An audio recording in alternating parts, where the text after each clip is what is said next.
dynamic air suspension, all-wheel steering, configurable terrain response, effortless in the extreme.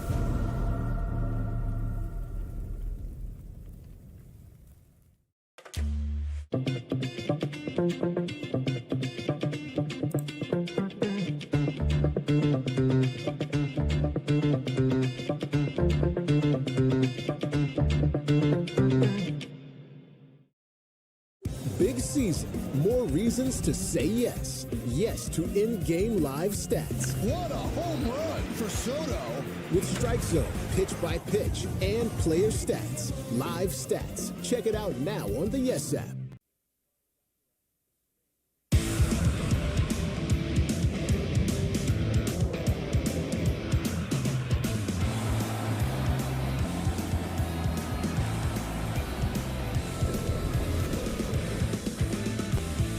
The Michael K. Show on Yes is brought to you by Untuck It.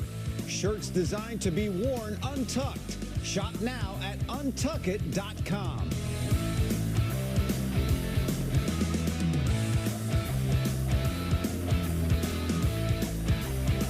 Yes, everything old is new again on 1050 AM and also 98.7, at least until the end of August, and on the ESPN app. This is the Michael K. Show. We thank you for joining us on this Friday. It's August 2nd. It's 2024. Michael K. at Yankee Stadium and Peter Rosenberg in the beautiful metropolis of Cleveland, Ohio, where there's going to be a big wrestling situation this weekend. Hi, Peter. You came short of calling it a bacchanal, didn't you? Well, I didn't know if it was a bacchanal. Do you really have bacchanals in Cleveland? You know, I guess I'll tell you at the end of the weekend. But I am in Cleveland for SummerSlam. It is rainy and gray, as one would hope when you're spending a weekend in Cleveland. But I got to tell you, I have a great story to tell you about this wonderful town of Cleveland. They've won me over already. How? You want to do it right now? I think you got to wait, Michael. I'm teasing the story. Okay. Teasing it. All right. Okay. We got football yesterday. The new rules, not Bill Maher's new rules on the kickoff. And we said, you know what, we should talk about this, and we will talk about it. We're going to talk about it with one of the geniuses in that realm of the sport, and that's Mike Westhoff, former special teams coach for the Jets. Now, he's the assistant head coach for Sean Payton with the Broncos. Yay! So he's going to join us at 4:30 to break down what these rules mean and how you could actually take advantage of them. But we're going to start up with baseball today. So we'll start off with Diamond Notes, driven you by Nissan. I got the Yankees schedule right here, and I got the Mets schedule. So the Yankees tonight have 3 games against the Angels. No, what am I talking about? They have 3 games tonight against Toronto. So that begins their longest homestand of the year. 3 against Toronto, Monday's an off day, then 3 against the Angels, and 3 against the Texas Rangers. So I bring this up because the Yankees schedule for the month of August, in a word, is really easy. Really easy. I'll give you the exact... the next 5 series are against teams with losing records. That's Toronto, the Angels, Texas. Then they go on the road, 3 against the White Sox, and then 3 against Detroit. 9 of their next 11 series, 27 of 33 games, are against teams with losing records. So then I broke it down. I said, well, let's look at strength of schedule for all teams in baseball remaining. The easiest strength of schedule is the Padres. They have the easiest strength of schedule. That doesn't bode well for the Mets. Then the Tigers, and they're not in the playoff hunt, so who cares? The Yankees have the 3rd easiest schedule in baseball. 3rd easiest schedule in baseball. Then it's the Angels and the A's. Now, you might say, well, how about the Orioles? Orioles have the 10th easiest. They're .496 winning percentage of all the teams remaining, and the Yankees have a .477 winning percentage, the teams that are remaining. So that's just a long way to say the Yankees should make some hay in the month of August. So 3 against Toronto, 3 against the Angels, 3 against the Tigers. Then on the road, 3 against the White Sox, a day off, 3 against Detroit. Then a day off. Then they're back home.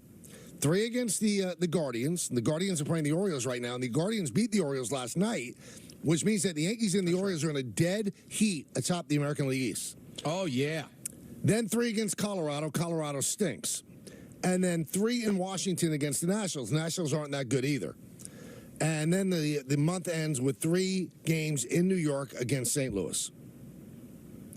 And that spills over to September 1st.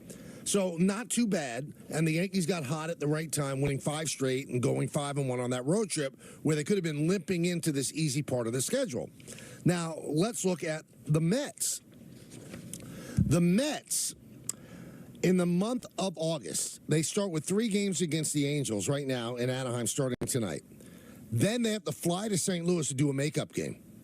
Then they go to Colorado for 3, and then they go to Seattle for 3. That's not great. Not great, Bob. That's 8,000 miles of travel. And players on the Mets like Luis Severino said, I've never seen a road trip like this. And it also happens at a time when the Met offense has taken a little bit of a downturn. I'm not that concerned about it, but they have to snap out of it.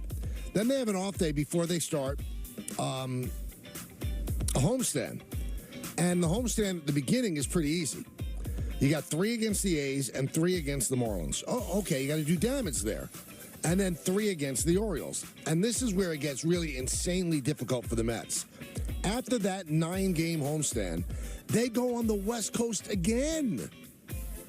They have 4 games in San Diego, maybe the hottest team in baseball. An off day, 3 games in Arizona, and Arizona's been playing great. And then they play 3 games against the White Sox. The White Sox stink. So the Mets could really damage themselves with an awful month with 2 West Coast swings in it. Or they could really bolster what looks like a pretty decent chance at a postseason. Peter, if they play 500 in this month, I think they got to be happy, and then you got to make hay in September. But if you end up playing 5 games under 500 over this stretch, and it's not being unrealistic to say that could happen, especially with 2 West Coast swings. Everybody that looked at the Met schedule, including Carlos Mendoza, people in the Met front office, when they saw the month of August, they said, uh-oh. Now, luckily for them, they did play well leading up to this stretch. What are they going to do with 2 West Coast swings and very few easy marks? Now, if you look at this swing, though, the Angels are terrible and the Rockies are terrible. There you go. But will the travel get them? 3 against the Angels, then having to go to St. Louis is a killer. Coming back, going to Colorado. You should beat up on Colorado. As I said, if you go 6-4 in these first 10 games, you got to feel good about life. And then you meet the A's and you meet the Marlins, and then you got to brace yourself for the Baltimore Orioles. So both teams they're in a situation. The Yankees are in a good situation. The Mets are in a tentatively bad situation. How do they react? Now, you could say, hey, if they're good, they'll play well. And I agree with that. But sometimes even good teams, when they go on the West Coast, they really do have their issues. So I think both teams, August, are completely different. The Yankees should roll through August if they're a good team. And the Mets, we'll see. We'll see if they're a good team. That's what it comes down to. We'll see if they're a good team. It's also interesting because the situation you laid out is clearly one that's better for the Yankees, but also up until a week ago, you'd think the Mets were the much more feel-good story. Right. But now the Yankees go into an easy schedule, feeling good after the last week. Right, and it's funny because when the Yankees went 11-25 in the 11-24 in those 35 games, they didn't necessarily play great teams. They lost to everybody. They got swept by the Reds. So it didn't matter the level of competition that they were playing. They just didn't play well. They just didn't play well. In fact, if you look at the Yankees' record against winning teams, they're 45-33. So you say, well, how is that? How does that match up?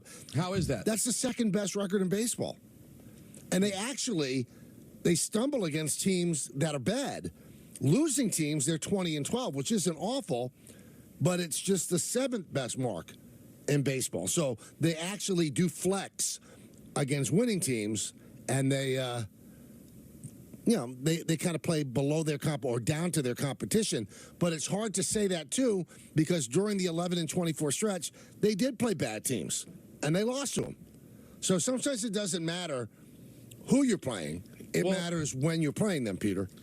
Can I ask you a tough question? You can ask me whatever you want. You're a friend and a colleague. Okay, thank you.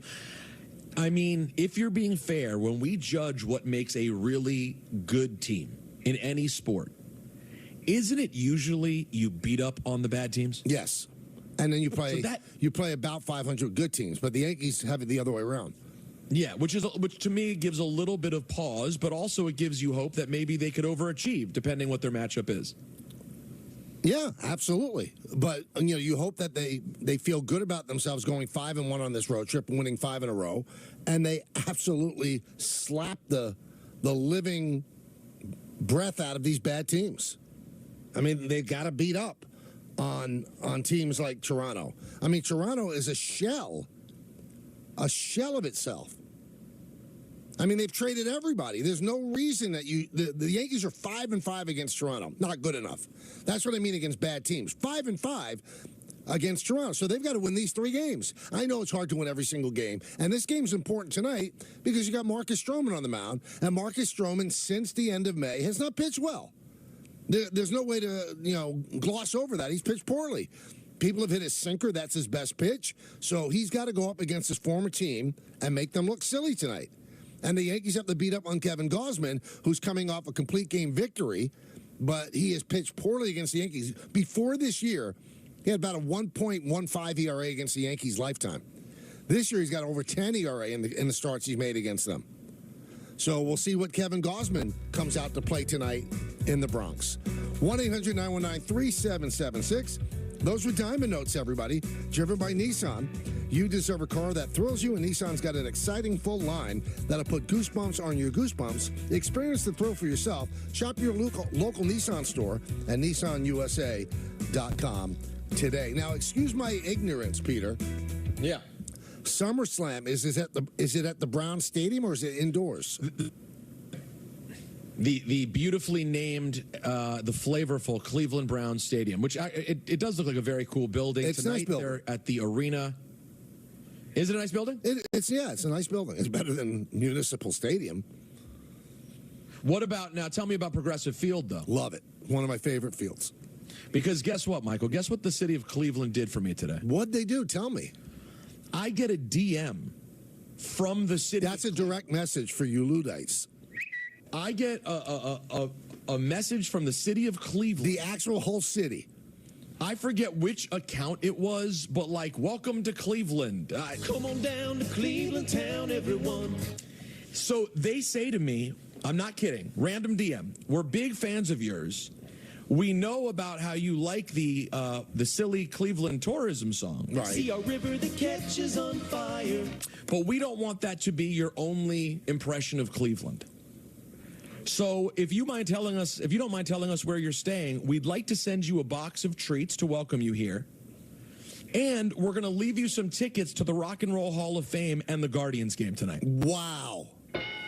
Now, you sure this is legitimate? Do they have a check mark that they've paid for? Oh, they're legitimate. I'm holding the box. Oh, right my. now. Cleveland. Now, what do you think they sent me?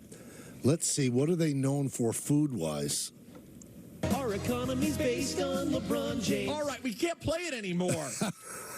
They've won Peter over. So what's in the box? Well, let's open the card. Hi, Peter. Welcome to the land. We hope you enjoy your visit and come to love Cleveland as much as we do. Hashtag the land for life. Ashley and Destination Cleveland. Wow. Good old Ashley. Yeah, Ashley came through. She sent me some delicious, like, popcorn mix of some sort. Wow. A seasoning blend. Holy crap. Yeah, there you go. Michael, you'd like this, a garlic seasoning blend? Right, I love garlic, yes. Oh, they sent me from A Christmas Story, a leg lamp ornament. Look at that. Look at that. I presume the movie took place in Cleveland. I guess. Some body butter, Michael? Maybe we could use this together. Wow. Is Natalie on the trip with you? No, but I'll bring her back the butter. Okay. They sent me a Land for Life coffee mug, a lovely Cleveland water bottle. This is such a beautiful gesture. See, I'm going to tell you how smart people get ahead in life. So these people know that you've made fun of them. Not me, by the way. I love Cleveland. Have for years. So do I. And so they have now won you over with this small little gesture. You will have good feelings about Cleveland forever. No, it's Michael. It's genius. Yeah. I love Cleveland. I love Grover Cleveland, one of the great presidents. I love Cleveland. It's so true. And I think I told you guys, I had a similar thing happen recently where the brand Chewy sent me this amazing, Chewy's a great pet website, and they sent me this incredible gift box, this personalized gift box out of the clear blue for Rocky and Bear. Wow. That was like so thoughtful and sweet. And yeah, dude, literally since they did that, I've had probably 3 different times when I needed to buy something for the dogs. And I was always going to my local pet store, but I'm like, I got to look out for Chewy. They're fam now. And you so would you're think right. that our It's brilliant. sales team would jump on that. Well, Michael, they have an opportunity. Maybe we'll do a big thing now with the Cleveland Tourism Board. But guess what? I'm coming back here in a couple of months because I've called Quest is going into the Rock and Roll Hall of Fame. There you go, and you love them. So I've never been to the induction ceremony before. I planned on coming, and I won't be able to make it to the Rock and Roll Hall of Fame on this trip. I'll be too busy, but I am going to try to take in that Guardians-Orioles But game if it's tonight. raining tonight, why don't you just go to the Rock and Roll Hall of Fame? Oh, you mean if they rain out the game? Oh, you know what? Do you know Not where a the bad idea, tickets Mike. are? Are they good? Because it's a beautiful ballpark. It's one of my I favorite believe this- ballparks. I believe it was section 144. Oh, nice. That feeling good? I don't know. Either way, I'm excited. It's like a 10-minute walk from the hotel I'm at. So shout out to the city of Cleveland. Yeah. You have won me over. That's beautiful. Beautiful. They Yeah. have won Peter over, and that's not easy. Oh, it is easy. If you send them free stuff, you've won them over. Some body butter, Michael? Maybe we could use this together. Yeah, that was a little disturbing. Imagine what Brownshire would do if they sent him a Oh, body. he moved to Cleveland. As I was reading the Yankee schedule, and I see that the Cardinals are going to be here for 3 games. I just, right away, without even thinking in my head, I go, Brownshire's going to want tickets because he's a schnurr. Did it happen yet? Not yet, but it will. Peter, it's game time, brought to you by Tullamore Dew Irish Whiskey. I love it. Yankees are back home taking on the Blue Jays at 7:05, and the Mets are out west facing the Angels. That's at 9:38, not 9:35, Peter. 9:38. Okay. That's game time, brought to you by Tullamore Dew Irish Whiskey, because when it's game time, it's Tully time. Tullamore Dew, the original triple distilled, triple blended, and triple cask matured Irish whiskey. Be sure to grab a Tullamore Dew. Try the brand new Tullamore Dew Honey during tonight's action. Glasses up to enjoying Tullamore Dew responsibly. I do want to plug an upcoming appearance I have. Oh. It's on Tuesday, and it is at 10 a.m., and it'll be a mashup show with the great Alan Hahn. Whoa. So you can only hear that on 10:50 a.m. Ray Rowe. and on the ESPN app. That's it. You can't tune into 98.7 and say, gee, where's Michael and Alan? No, they're on 10:50 a.m. So these mashup shows have been a blast. I did one with Rick, which still holds overwhelmingly the ratings win over everybody else. So I know that Alan and Rick are close, but they're also competitive. I'm hoping that Alan steps up and, we have a comparable number. Because Peter's mashup shows have done horribly. Here we go. What I've heard. Horrible. Hold on. I wasn't told horribly. I was told that my show with Dave paled your show with Rick. The only one that even smelled Mike and Rick was Don and Dave. And it was still far off. Sad. Well, I mean, listen, I didn't know you were running a 4-year plan of promotion on you and Rick. Me and Dave did a bad job. We should have been hustling the Bergs. We should have been on this sooner. I mean, it's a bad job by us. Yeah. Yeah, it is. 1-800-919-3776. Let's go to the phones. Let's have some fun today, Peter. We got Joe Girardi at 5 o'clock. I'm doing the game with Joe. We've got Mike Westhoff at 4:30. Oh, let's talk rules. Let's go to Ed in New Jersey to start this bacchanal off. What's up, Ed? Hi, guys. How you doing? Good. How are you? Thank you for taking my call. Okay, Peter. Hi. How ironic is it that you are in Cleveland, and yesterday when you did the quarterback tables, you didn't even have Browns quarterback, Deshaun Watson, at any of the tables? Wow. It's a great call. By the way, it's a great spot by you. So Watson was written on my list, and I got so excited for Brock Tua that I forgot to say Watson. He was sitting at table 4 where he belongs. It's in the written version that I posted, but you're right. I didn't say it, and I deserve to be shamed. You know what? Somebody will be knocking at your door to take that cocoa butter away. Oh, yeah, it'll probably be Deshaun Watson himself. Oh! Dan Riley, who listens to the show, says A Christmas Story takes place in Holman, Indiana, but was supposedly filmed in Cleveland. Cleveland town, baby. Who knew? See, again, they give you a little gift, and we find out that it was filmed in Cleveland. I may move here, guys. I may move to the land. And the way our business is now, you can live anywhere. That's right. Look at you. You're coming in loud and clear from Cleveland. What is this? Hold on, there's one more thing I didn't catch here. Oh, wow. Some Cleveland coffee as well, Michael. What does that taste like? Well, I didn't just eat it straight from the bag, so. I didn't know that Cleveland was known for coffee. They're known for so many things. I love the nickname The Land. That's pretty cool. No, it's a great. We can say a lot. You can argue however you want about Cleveland. You're not arguing that The Land is a great nickname. Let's go to Dante in New Fairfield. Hey, guys. How are you? Good. How you doing, Dante? I'm good, thank you. So I wanted to talk a little bit about the trade deadline, free agency, and how it plays into World Series or bust. Okay. So we're at the trade deadline, and the Yankees are trying to acquire starting pitching and relief pitching. One of the guys they're rumored to go after is Blake Snell, who Cashman should have just waited on at the end of free agency and gotten him for 2 years. We signed Marcus Stroman, who melts in the second half. We could have had Blake Snell for nothing, who we really need. One second. I'll let you finish your point, Dante. They tried to sign Blake Snell. He turned them down. He's probably regretting that he did that. Then they pivoted and they signed Marcus Stroman. They didn't know Blake Snell was going to be available that long. They made an offer to him. He turned them down. What do you want them to do? Well, I would have liked them to just wait it out. I mean, but if they wait him out and he doesn't sign with them, then they're a pitcher short, Dante.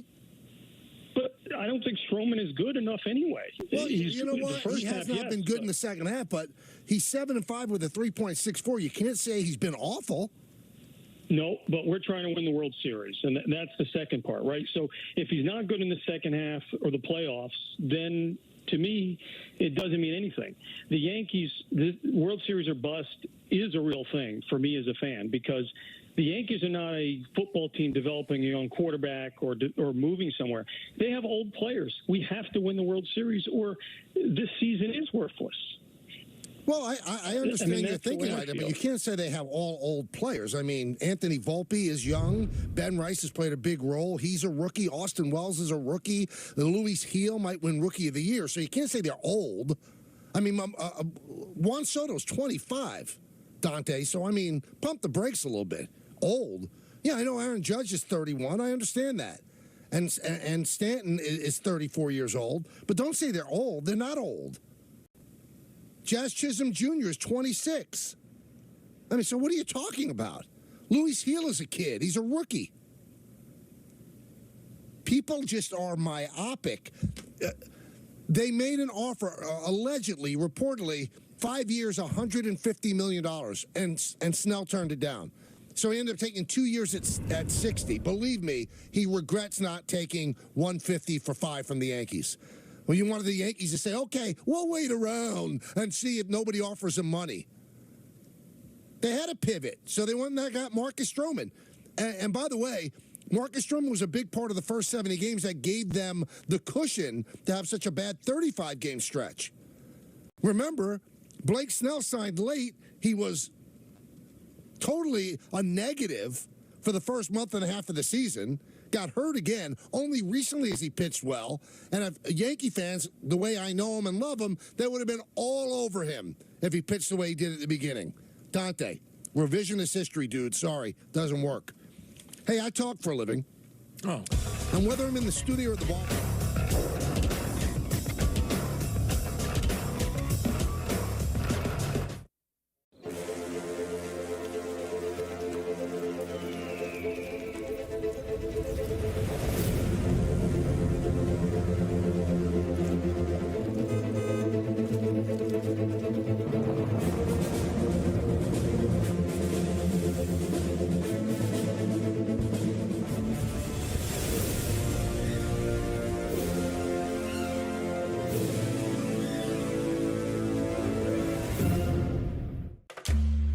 Hair doesn't make the man. Confidence does. Now you can have both. Through Hims, you can explore quality hair loss products however you want them. Sprays, chews, serums, or pills. At Hims.com, you can get access to medication 100% online and have it shipped in a low-key package if prescribed. Regrow your hair in 3 to 6 months. It's that simple. Stop hair loss, regrow hair, or do both. Get started today at Hims.com. Let's explore your future with Udemy. You can learn how to program and build websites, study design and create logos, improve your presentation skills, and sell your ideas. With Udemy, you can learn practical skills from thousands of online courses taught by real-world experts. Explore your future. Udemy. Remarkable is the best digital note-taking tool. It's replaced all of my other notebooks. I've been in the innovation space my entire career, and it's all about the value of your ideas and your ability to capture them in the moment. And one of the benefits of the Remarkable is I'm not seeing an email pop up, I'm not seeing a message coming in. It allows me to stay focused and generate better ideas and better innovations. We started to use Square. As we moved from one location to two, we quickly realized that we needed better data so that we could customize the curation for each of the markets. Originally, we started with the KDS. By adding the Square Online for the full grocery offering, we hoped to grow sales about 20-25%. And we used the loyalty program, which has definitely generated a lot of repeat business. Since onboarding with Square, we've tripled the business. It's been fantastic. We started to use Square. As we moved from one location to two, we quickly realized that we needed better data so that we could customize the curation for each of the markets. Originally, we started with the KDS. By adding the Square Online for the full grocery offering, we hoped to grow sales about 20-25%. And we used the loyalty program, which has definitely generated a lot of repeat business. Since onboarding with Square, we've tripled the business. It's been fantastic. And no expensive freight charges? Who but W.B. Mason? Nice to meet you. My name is David. I've been a pharmacist for 44 years. When I have customers come in and ask for something for memory, I recommend Prevagen. Number one, because it's safe and effective, does not require a prescription. And I've been taking it quite a while myself, and I know it works. And I love it when the customers come back in and tell me, David, that really works so good for me. Makes my day. Prevagen at stores everywhere without a prescription. Chevy lets you begin every day fully charged, so you can go farther. And so can your money. Tow with confidence. Plus, stay connected with available OnStar technology. For summer adventures, Chevy's got you. Get $5,750 total value on this Silverado LT when you trade in an eligible vehicle. That's 10% below MSRP. See your local Chevy dealer. Big season. More reasons to say yes. This is star power. Wow. Yes to the ultimate viewing experience. Cole dials it up. What a home run for Soto. Aaron Judge crushes one.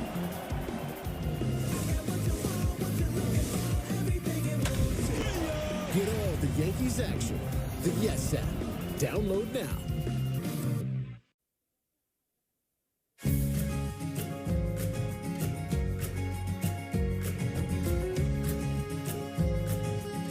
Some of my favorite memories from Little League are watching my sister play, and she played against all the boys, and we'd always joke that she was the best athlete in the family, but she was a pitcher, shortstop, she did it all, and she'd wear pigtails and long hair, everything. And over the off season, we were just, one of the nights, we were just looking through pictures with everyone, and we found all of our old hitting and pitching videos, so those are some pretty good memories watching her.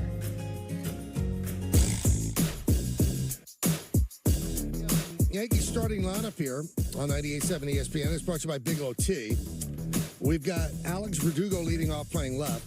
Juan Soto in right, batting second. Hitting third, center fielder Aaron Judge. Austin Wells will catch. He's going to bat fifth. He'll bat fourth. Batting fifth, the DH Giancarlo Stanton. Jazz Chisholm Jr. is going to play third and bat sixth. He's going to get some hand when he comes up to the plate, either in the first or second inning. Gleyber Torres at second base will bat seventh. Batting eighth and playing first base, Ben Rice. Anthony Volpe at shortstop is going to bat ninth. As I mentioned, Marcus Stroman on the mound for the Yankees. Kevin Gausman on the mound for Toronto. We're still waiting on the Blue Jays starting lineup. That's tonight's Yankees starting lineup, brought to you by Big O Tea. Big O Tea is a proud supporter of the Michael K. Show and the official hot tea of the New York Yankees. 1-800-919-3776. Chisholm is meeting the media, and he has a shirt on with the font of 314 feet, which is what it is down the right field line. So he joked with the media. He said, that's what I'm aiming for tonight. So we'll see if that short porch plays into Jazz Chisholm. Didn't seem like he needed a short porch in Philadelphia. So he's done very well in his first four games. 1-800-919-3776. Let's go to Nick in Myrtle Beach. Nick. Hey, guys. How you doing today? Good. How are you? I'm doing okay. I just wanted to talk about Gleyber Torres. Yesterday, you said that you don't think he's that bad of a fielder. Right. He has 14 errors, which leads the American League second baseman, and he should have a few more. The official scoring is so bad this year, and I know because I'm an official scorer for a minor league team, but they want everything scored to hit. Not just the American League. All Major League second basemen. The ground ball when Leiter came in was hit directly at Gleyber Torres the other day, and it was scored hit. Now, the other thing about him that really irks me, and you probably feel the same way, maybe you don't, but there's twice this year where he was in a rundown and he gave himself up. It happened against Boston in the first inning when he got a base hit, drove in 2 runs, are up 3-0. First inning, he stops between first and second, and as he's getting tagged out, he's taking his batting glove off. How does he do that? How did the Yankees let him get away with doing that? And he's done it more than one time this year. Try to get out of the rundown. Maybe you'll force a bad throw. Well, I mean, I think what's happening, Nick, and I thank you for the phone call, is that the Yankee fans take turns on who's going to be public enemy number one. So, it was Gallo. It shifts to Boone every now and then. Constantly, it's Cashman. But the crosshairs right now are on Gleyber Torres. And it's hard to really berate them for that. His body language is never great. I don't think he's an instinctively great player. I think, over the last 20-some-odd games, he's hitting over 300, so it's closer to the player that he should be. But when you say he's a bad fielder, you can take the errors, and there have been some bad fielders. There have been some good fielders that make a lot of errors. Doesn't mean that they're bad fielders. Now, do I think he's a great second baseman? No, I don't. Do I think he's a bad one? No, I don't. I think he's average. He's average, and he has mental lapses where he gets lazy in the field. Now, in terms of taking off batting gloves, I mean, I don't know what to tell you. He's out. He's out. What does it matter if he's taking off his batting gloves? I mean, I think it's sort of like just a message of what it looks like, the timing of when you do that, and it sort of looks like you're resigned or whatever. Yeah. But Michael, could you say you're saying that overall you consider him to be an average fielder? Yeah, but that's not what terrible. he is now. He's not terrible. But right now he's terrible. Well, when he makes lazy errors, it makes him look worse than he is. He's got good range. He's not bad at turning the double play, but fundamentally he's not a perfect player, and he's never been a great electricity in his body sort of player. But as I mentioned last week, Robinson Cano wasn't either, and Robinson Cano, if he didn't get caught with PEDs, probably go to the Hall of Fame. He's not that, but just because somebody looks like they have a slow motor doesn't mean that they're a lazy player. That's the way they play. And I think that fans would rather they, run to first base like Brandon Nimmo, whatever the case. I get it. I'm not exonerating him. He's had a bad year. But to say he's a bad fielder, you're looking at the errors and you're making that leap, and I think you're wrong. I don't think he's a bad fielder. I think he's average. Mike in Maspeth. Mike. Hey, how's it going, Michael? Good. How are you? I'm good. I'm just here with my brother, Frank. We were just talking a little about Jazz Chisholm with number 13. I honestly, personally think that number should be retired. And so I don't really like Jazz taking that number. Well, I mean, that's an interesting discussion. I'm sure that Alex would like it to be retired, but it's awfully hard to get up from the fact that he was going to sue the team.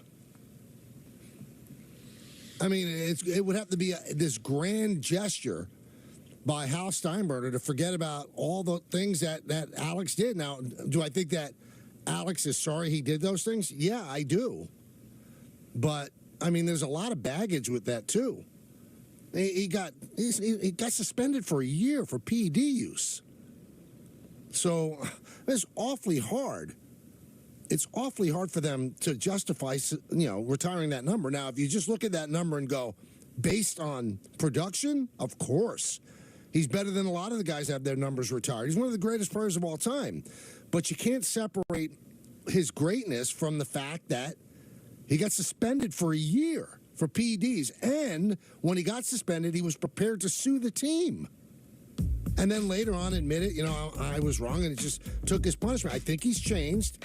I worked with him closely for 2 years. I get it. But, I mean, to get that number retired, I know Alex would love it. I just don't see it happening, Peter. I don't.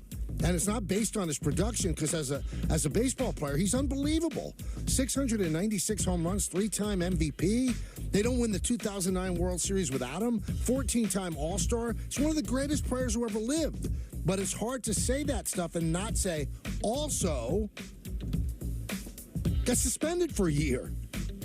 So, I mean, I don't know why fans are... Now, if you want to hold the number in abeyance, that's one thing. But to put it on the wall, I don't know if that's going to happen. The problem is that, Michael, there's so many different things sort of working against Alex with the number. But obviously there are people who could just question, was he a great enough Yankee? I think the answer is yes. Obviously, he's a major part of their last World Series. He's an icon in baseball. Obviously, he's one of the greatest players who's ever lived. But then you have the steroid questions. Then you have the... They're not even questions. Sorry. You have the steroid facts. And then you have the relationship with the team after the fact. Now, here's my question. Is it too late? Is it a sorry doesn't fix the lamp situation? Like, is it possible that a couple years from now, even if other people have worn the number, that the relationship warms and they go, you know what, it's time? Yeah, it could happen. I mean, if you asked me to bet, I would bet that it wouldn't, but I'm not saying that it's impossible, because I've heard nothing official yet, but old timers say at the end of the month, I think it's on the 24th of August, Peter, and they're celebrating the 15th anniversary of the last World Series. And I've heard from people that Alex is going to be here. So, I mean, if he gets introduced, right, and there's this huge ovation from the crowd, I mean, that could change a lot. Remember, Paul O'Neill waited 20 years to get his number retired. 20 years. He won 4 World Series with them. So, yeah, I wouldn't say, never say never. Never say never. Let's go to Jack in Medina. Jack. Hi, Mike. Hi, Peter. Yeah, I just wanted to clarify. I called yesterday. I was not looking for a pound of flesh. I just wondered what the thinking was on that.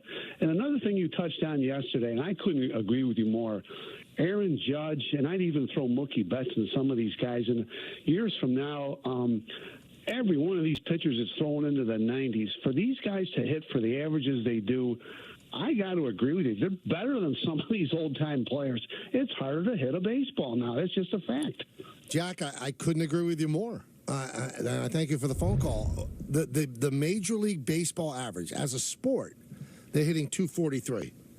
Judge is at 316 with 39 homers and 99 runs batted in. And I'm not going to... I think that the thief of joy is comparison. And when you look back at older players, I think all of those players were great in their own right, and they probably would have adapted to become great even in this era. But, Joe DiMaggio and Mickey Mantle and Ted Williams, they faced the same pitcher 4 times. These guys now, they might face a starter twice, and then every guy that comes out of the bullpen throwing 97 to 100. It's harder to hit now. It just is.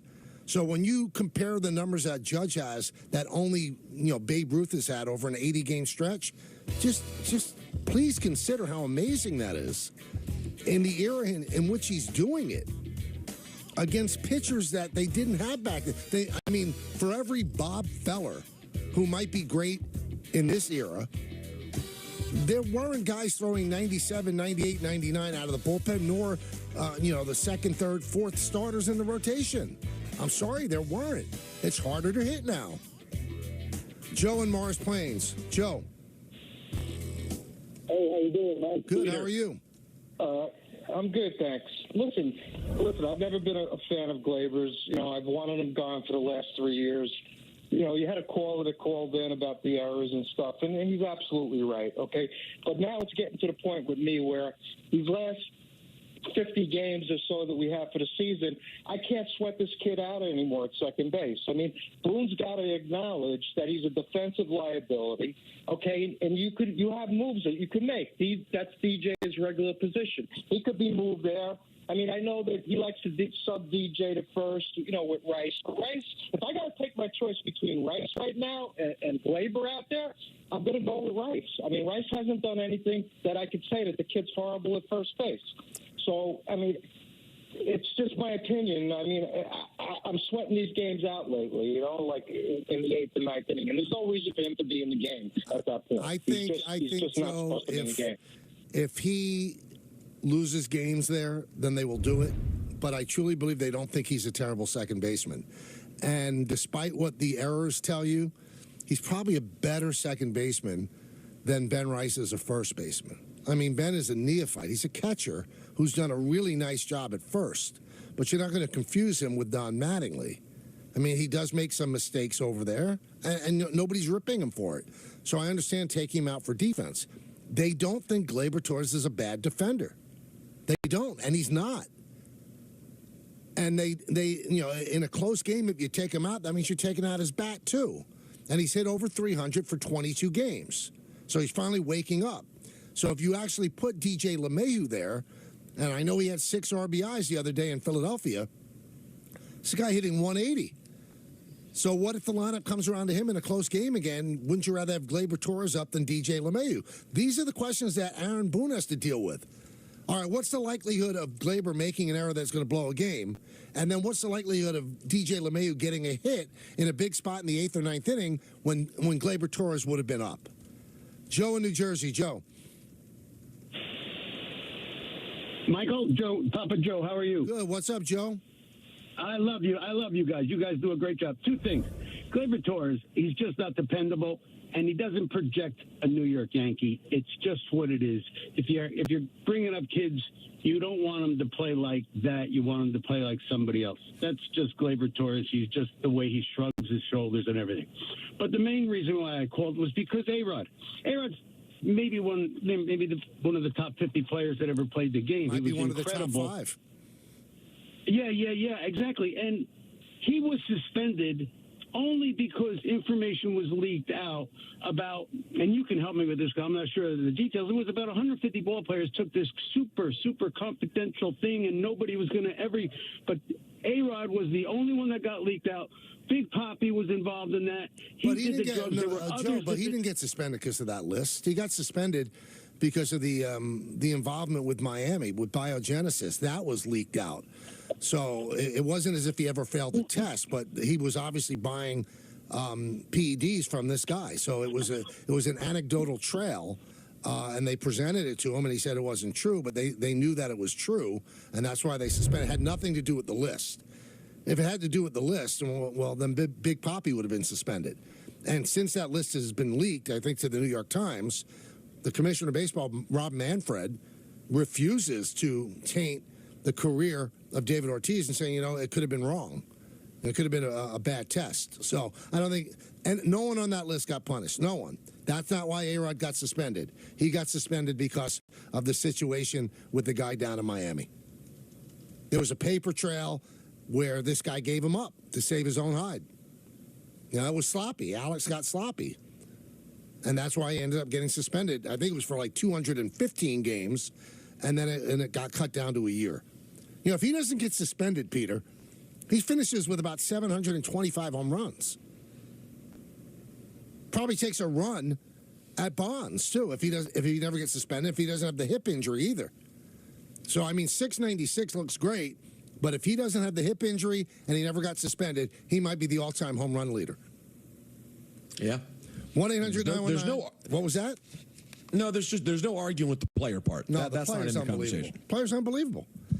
1-800-919-3776. Michael, Peter, we're until 6:30. We got a lot of stuff to do. We're going to have fun. We have Mike Westhoff to talk about the new kickoff rules. He's now the assistant head coach with the Broncos. We have Joe Girardi, my partner on the broadcast on Yes Tonight. He'll be at 5 o'clock talk about this Yankee team. And, boy, we got everything covered. We're going to have a blast. A blast, I say. It's Kay, Rosenberg, and you right here on Yes at ESPN New York.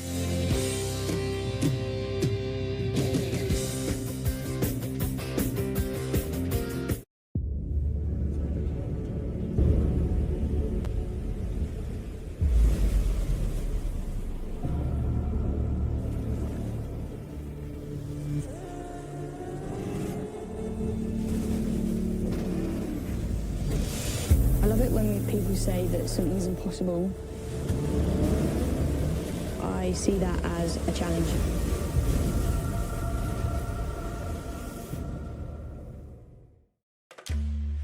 Want to turn hair loss into hair gains? With Hims, discover a range of prescription treatments in a variety of convenient forms, like the quick-drying 4-in-1 spray. Products are formulated with doctor-trusted ingredients like finasteride and minoxidil, so you can stop hair loss and regrow hair in just 3 to 6 months for more confident hair days. Regain thicker, fuller hair now. Get started today at hims.com. It's Aaron Judge. Yeah. Sometimes you get the feeling you're watching a Hall of Famer right in the middle of his prime. The captain is rolling. They're going to need a longer tape measure. A monster blast. See ya. Wow.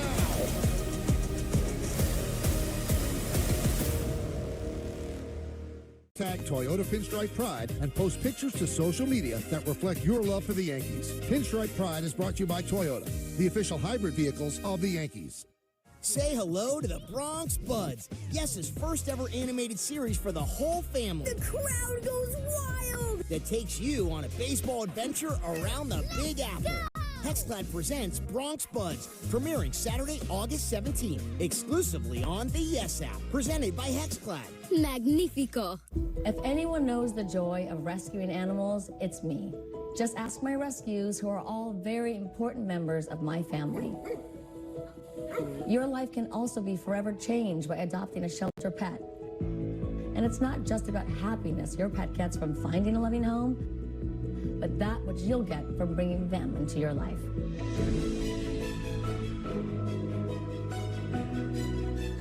The heroes at American Humane have been helping animals for more than 140 years, whether it's rescuing animals caught in disasters, ensuring the safety of animal stars on the screen, or protecting our planet's endangered species. They go above and beyond to further their mission and make the world a kinder place for animals. Please consider adopting a shelter pet and support American Humane. You can learn more at AmericanHumane.org. Call A.J. Perry today and we'll waive the service call fee with any cooling, heating, or plumbing system repair. The trusted technicians at A.J. Perry are ready 7 days a week to fix all your cooling, heating, or plumbing problems. Call 844-668-7555.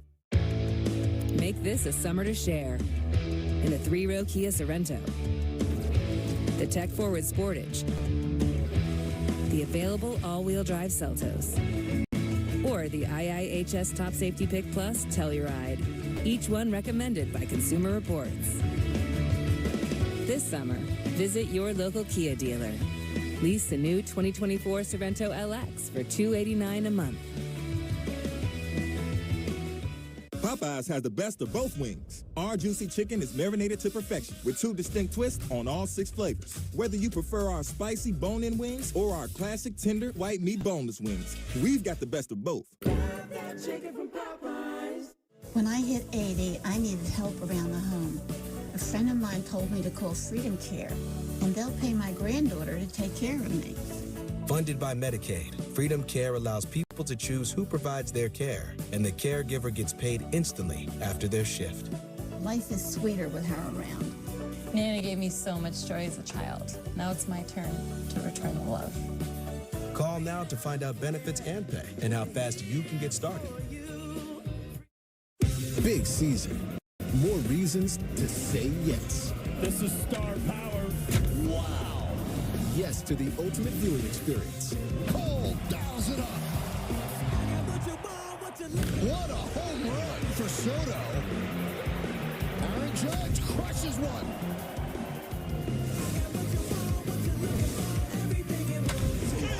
Get all the Yankees action. The Yes app. Download now.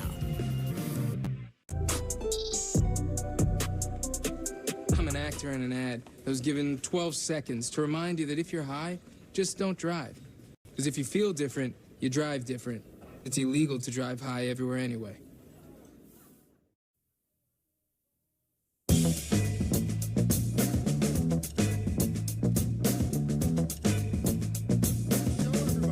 Have a good time here, Michael and Peter. Don's on vacation this week. He'll be back on Tuesday, so we look forward to that. Peter's on vacation next week. It's amazing. Peter and Don, all they do is take time off, and I just keep working. I'm the plow horse here. People think I'm off a lot. No. Don's off all the time. Peter's off all the time. And who's your one steady hand? It's the Caster. Just remember that. Just remember that. Listen, Michael, you're the Iron Horse. You're Cal Ripken. You're Lou Gehrig. What can I say? Yeah. You know what you're doing next week yet? What's that? Have you picked out a place where you're going on vacation? Oh, we're just keeping it low key. We're going to chill in the city, and then we are going to go to Miami. Really? Oh, that's low key. South Beach is always. Well, no, it's going to be low key. Yeah. Okay. Oh, you think we're going to be at the club I'm not going to be at the club. You might. No, I think we're going to find ourselves a nice hotel with a pool and spend some time floating in the water, relaxing. Why don't you not do that and just come over to my house and you guys can enjoy yourself there? Can I join? Thank you. If the offer's on the table, why wouldn't I rather go to the K-Estate? Yeah, exactly.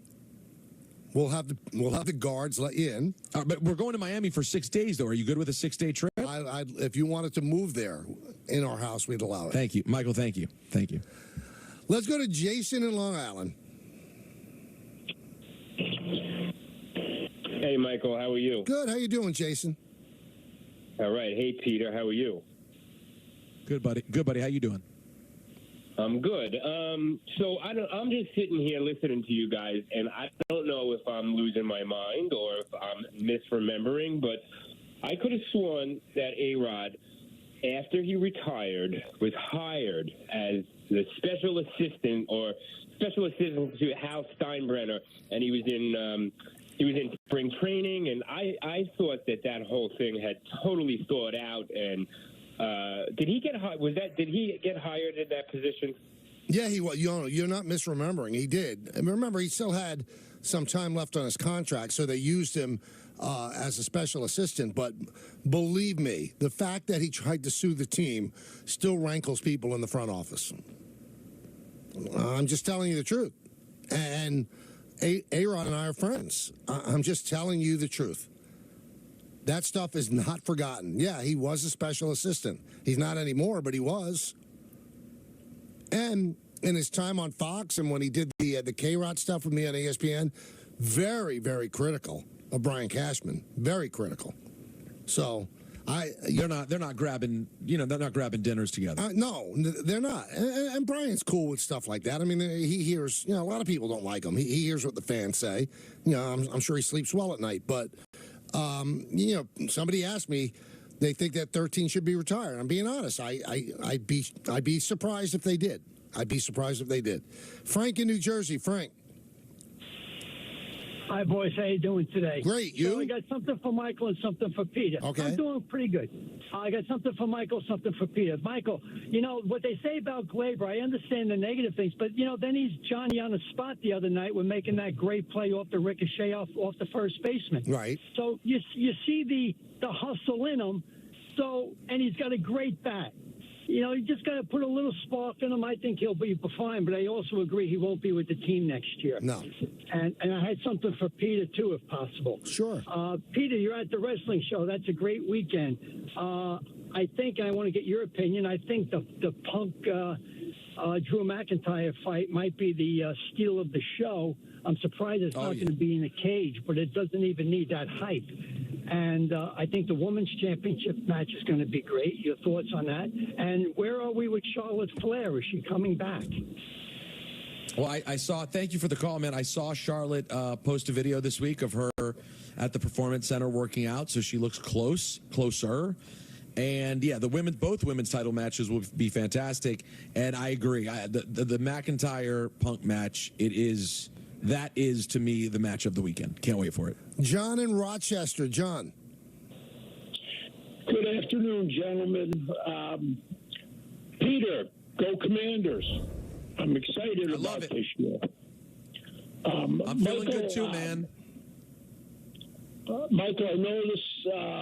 I'm sure you're aware that this is the anniversary of Thurman Munson's death, and I'm just curious as to why, like everybody else, why he isn't in the Hall of Fame. I just finished Ron Bloomberg's book, and one of the reasons he states is that Thurman was not a big favorite of the writers, and I'm just wondering, the Veterans Committee can get him in still, correct? I think he's got a chance, John. I think that back when he was eligible, I don't think they appreciated the numbers the way they appreciate his numbers now.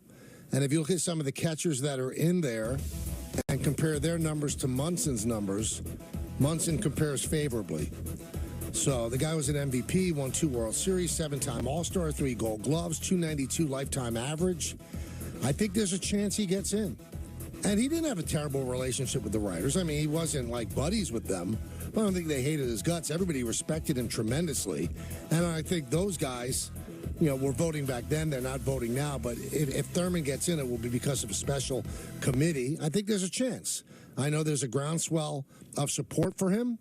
I think there's a chance. And for those that don't know, Thurman did die on this date in 1979. And a lot of people of a certain age, including my age, devastated on that day. He was practicing takeoffs and landings in Canton, Ohio, in his private Cessna jet, and the jet crashed, and they couldn't get him out of the plane, and he lost his life. That was 45 years ago today. Just amazing. Amazing. And Diana Munson, still incredible woman who keeps his memory alive, comes here every Old Timers Day. It's great to see her. She's a great lady. And I think there's a chance he gets in. Is there a good chance? No. But I think there is a legitimate chance that he does get in. I'm going to talk to Mike Westhoff at 4:30 about the new rule changes. We saw some of it yesterday in the Hall of Fame game that was called with about 3 minutes left in the third quarter because of bad weather. The second I turned on the game, by the way, Mike. That's when it was called. Yeah, I literally turned on the game. Oh, yes, you know what? I should watch the Hall of Fame game for a minute. I flipped it on, and they're in a delay, and it doesn't come back. I was like, oh, beautiful. That's a portent of things to come for you, Peter. Oh, no. Yeah, maybe every game you watch is going to be canceled. I hope not, though. Thank you. Thank you. This show's not canceled, though. We roll on right here on Yes at ESPN New York.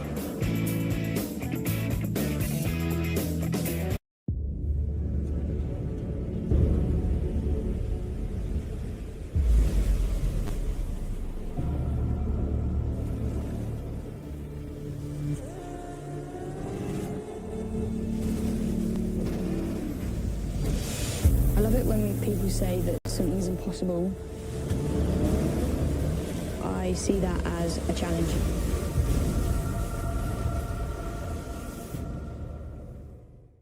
With ButcherBox, you never have to worry about what's for dinner.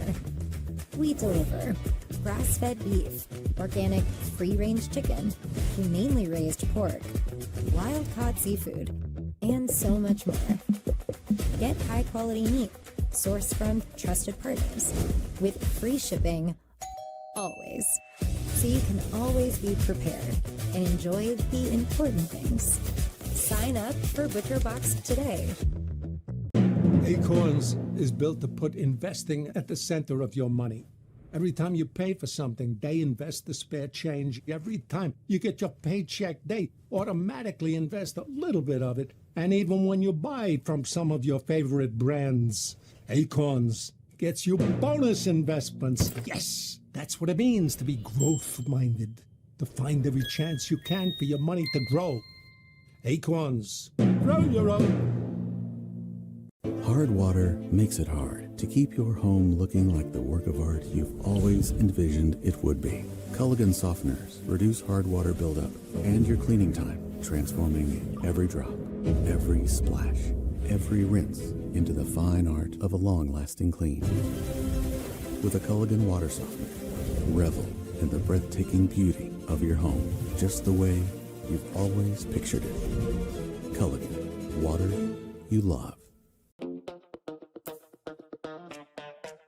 Introducing Pair Eyewear, where style meets versatility.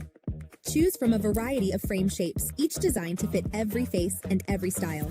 With our swappable top frames, change your look in a snap to match the mood or moment. Elevate your eyewear and see the world through infinite possibilities. Pair up with Pair Eyewear, because your vision deserves the perfect frame. Glasses starting at $60, including prescription lenses.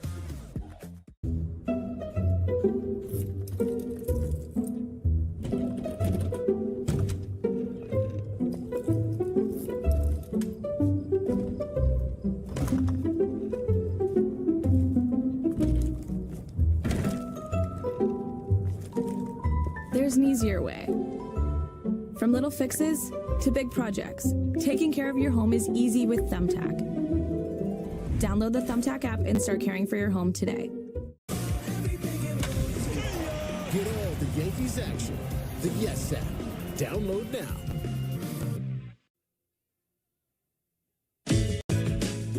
Well, this is Weekend Weather brought to you by Grand Marnier. Visit grandmarnier.com to learn how to take your summer cocktails from ordinary to unforgettable and live grand. Tomorrow, thunderstorms with a high of 86, and Sunday, another chance of thunderstorms, high of 84. Michael and Peter with you until 6:30, leading you into the weekend. Peter is in Cleveland town, where there's SummerSlam going on. He's eating some popcorn that Cleveland sent him. These Cleveland Colonels, what the brand is called, Colonels by Chrissy. Oh, I love you, Chrissy. A wonderful woman. And what kind of popcorn is it? Just buttery, or is it caramel? Or no, we got caramel in here. Right. We got regular. We got like some sort of cheese varietal.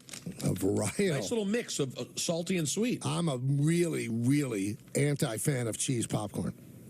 Why is that? I don't like it. What about caramel? Caramel I like. Cheese I don't. Cheese belongs on cheese doodles. Is that the only place you like your cheese? And pizza. Now, I did see Deadpool and Wolverine last night. Oh, yeah, do tell. Really good. Very entertaining. What's shocking to me is, Marvel Studios were purchased by Disney from Fox. And I believe, I didn't count, because I'm not puritanical, but Deadpool said the F word at least 120 times. And consistently broke the fourth wall, turned to the cameras, said, Disney not going to like this. I mean, it was really dirty. And I mean, it was unbelievable violence. It's incredibly funny and incredibly well done. And Ryan Reynolds is great. And you know what? Hugh Jackman was amazing. What an amazing actor. So I thought I think it was worth the time. Hugh Jackman's great. I haven't spent enough Hugh Jackman time. You'll eventually see this movie. I mean, it's not obviously you think the action in a superhero movie that's all. I mean, his acting range is just unbelievable. But so many asides, and the jokes come so fast and furiously. There's no way you can get them all. That's why you almost have to go twice or three times. But it was entertaining. I liked it. And I think you'd like it too, Peter.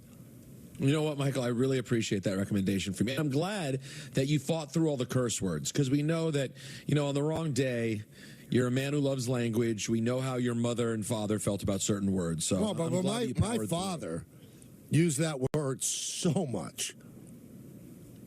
I don't want to start something, but What are you, Michael Jackson? You don't want to be starting something?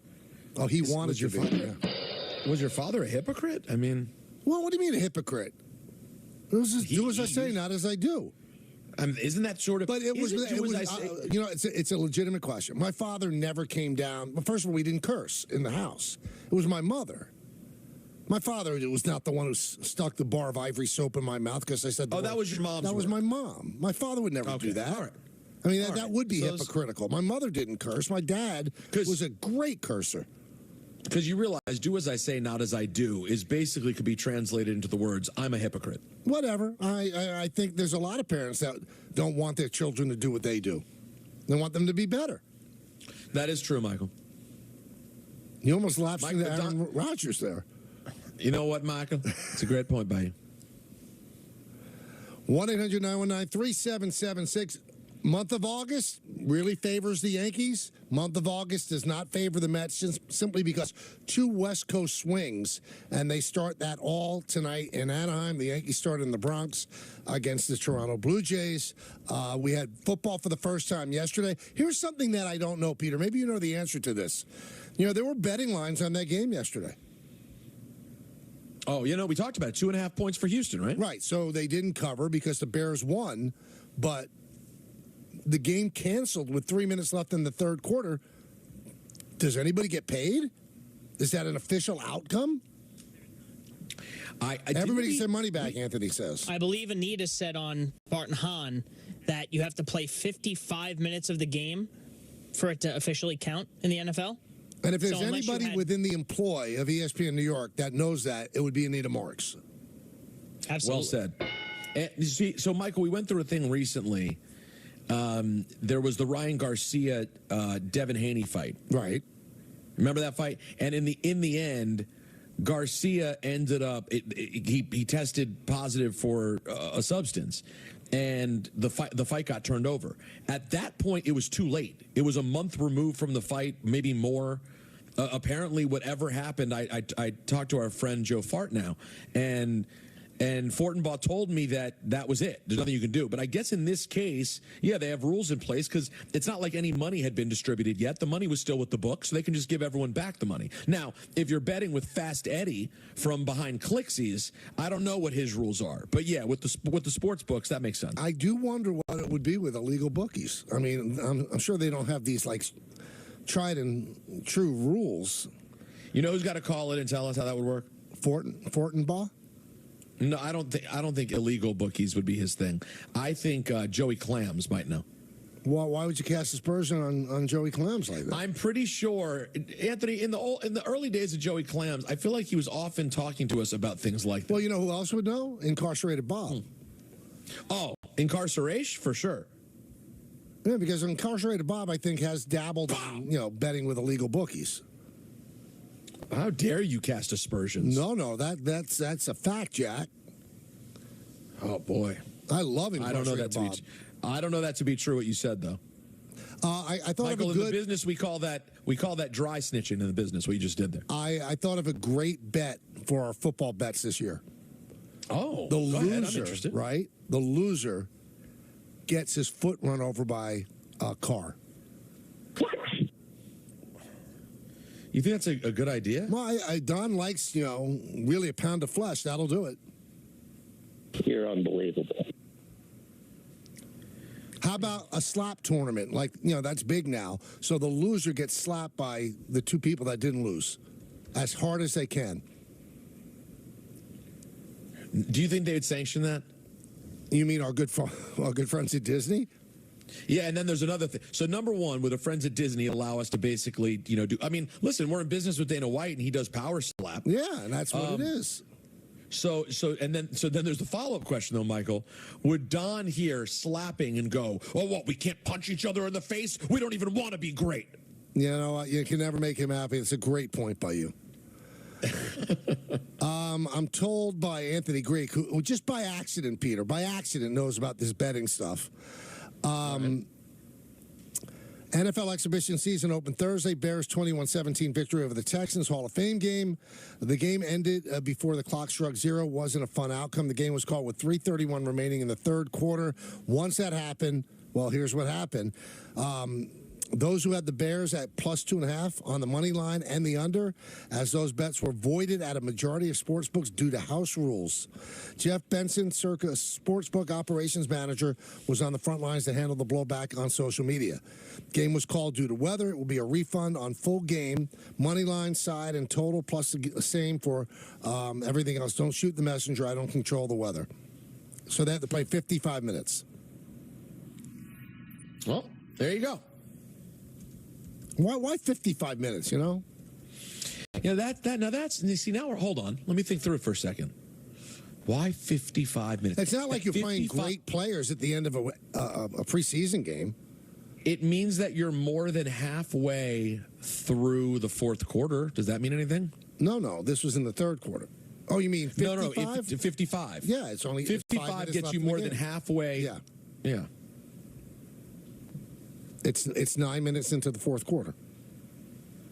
No, it's 10 minutes into the fourth quarter. That's what I'm saying. Yeah. Halfway would be 7.5, Mike. Right. Thank you so much. Let's go to Richard in Manhattan. Richard, what do you have? Mike, before I get to my New York Giant point, quick tourist point.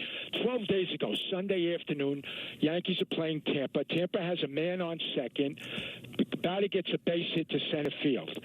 Ball comes in. The first baseman, Rice, cuts it off top of the mound. Second baseman is covering second. Third baseman's covering third. Torres should be at first. The runner rounds first and is one-third of the way past first, 2/3 to second. Rice cuts the ball off and is ready to get the guy out, but Torres is not covering first. He's lackadaisical, and they had him dead to right, and he got back, scrambled back to first. You remember that play? I do, and I don't think it's lackadaisical. I just don't think he's got a great baseball IQ. Okay, that was terrible. And only if you were at the game. Only if you were at the game, you would see that. Only if you were at the game. Now, as far as the New York Giants and the 100-year anniversary, you've been mentioning a lot. Michael, I'm sure you didn't go. I went to a few Giant games before the stadium was refurbished in '73. So this is '69 through '72. It was the greatest experience I ever had at any sporting event that I went to in 57, 58 years in New York. On a Sunday afternoon, and it was better than a Yankee game, on a Sunday afternoon, late October, early November, 40 degrees, sunny day, to be at Yankee Stadium. And the Giants weren't good in the late 60s, early 70s, but the games were so much fun. It was such a venue. It was fantastic. No other stadium could recreate that. And I've never really understood, Richard, and thank you for the phone call. I've never been able to have anybody really tell me. I mean, I've heard like maybe reasons, but nobody's given me a definitive reason. When the Yankees had the stadium refurbished in '74 and '75, when they played at Shea, I have no idea why the stadium was not refurbished also for the Giants. I don't get it. That's why the Giants had to move to Jersey. Why was it never considered to refurbish it and make sure that the Giants would be able to play? I mean, I've heard people say, well, the Yankees wanted to be only a baseball-only facility. Well, it was kind of a baseball-only facility, and the Giants played there in the 50s and the 60s. I'm sure there could have been contingencies made, but I don't know a lot of people that were around during those decisions when they were made, in 72 or 73. But it would have been, if they had, there's no Meadowlands. Hey, speaking of football stadiums, did you see that there was a website that listed the best sporting venues in sports today? The last on the list, Peter, was the Commander Stadium. Oh, I saw. The last. And by the way, I jokingly wrote our group text and said, well, at least they got it right with the Commanders. I was a little surprised they were dead last. Well, maybe it could be the raw sewage, Guys, there's a great drop in there, Tom. You'd have to look for it. I believe it's called "It's a Dump." It's a Michael quote, and it is appropriate in this moment. But I was surprised it was dead last. Like it's not good. I'm surprised there's nothing worse in the 100 stadiums across all sports. That did surprise me, but it is bad. Dump. You know what else surprised me, Peter? Lambeau Field's the #1 venue. I've been to Lambeau Field, and it's charming, and there's history and everything. The number one venue in all of sports? I don't know. That's a little much. But you know what? Because I guess I didn't dive into how they were doing it. Do they mean experience? Because I've heard the Lambeau experience is number one. They didn't say experience. They just said best. Because they have Fenway at 6 too. Fenway ain't 6, brother. I'm sorry. The seats are tiny. There's nowhere to stand. It's a well. dump These are ranked also. by the average review rating on Yelp, Google, TripAdvisor, and Facebook. No, that's stupid. Well, you know what? That makes more sense now for the Commanders. And it also makes sense for Lambeau because when you travel there, it's like you're traveling back in time, so your overall experience is going to be good. But, I mean, Lambeau's a lot of benches, too. I mean, it's not like it's... Well, the top 10, Lambeau Field, PNC Park in Pittsburgh, which is one of the most magnificent stadiums I've ever seen, just in terms of view. Camden Yards is 3rd. Busch Stadium is 4th. Oracle Park in San Francisco is 5th. Lumen Field in Seattle is 6th. Fenway is 7th. Wrigley is 8th. Now, I'm going to tell you about Fenway and Wrigley. If you're a big-time baseball fan, you love the history there. It's awful fan experience. It's an awful. The seats at Fenway are insanely small. There are poles that block sight lines, and there's really not much fan experience for like food and stuff like that. Same thing with Wrigley Field. Then you have the Miami Heat. It's called Kaseya Center now. That's 9th, and Target Field is 10th. So let's give you the local. They got Camden right. No, they did. Madison Square Garden's 27th. Citi Field is 20th. Yankee Stadium is 37th. The one that I don't understand, I mean, what did MetLife get? MetLife was rated much higher than it should have been. Yeah, MetLife, well, 61. I mean, that's about right. I mean, 61. I mean, MetLife is pretty clean. Bad. I mean, the sight lines are good, but there's nothing special about MetLife. But that's why I could argue it's even too low for MetLife, because while it doesn't have charm, it is a totally respectable place to take in a game. Okay, there's along those lines, then why is Barclays Center 65? Barclays Center is a really nice venue. Upstairs is not great. Yeah. What Anthony, you say upstairs is not great. What do you mean? I feel the view gets bad? Like if you're really high, it kind of actually feels like you're leaning over the arena.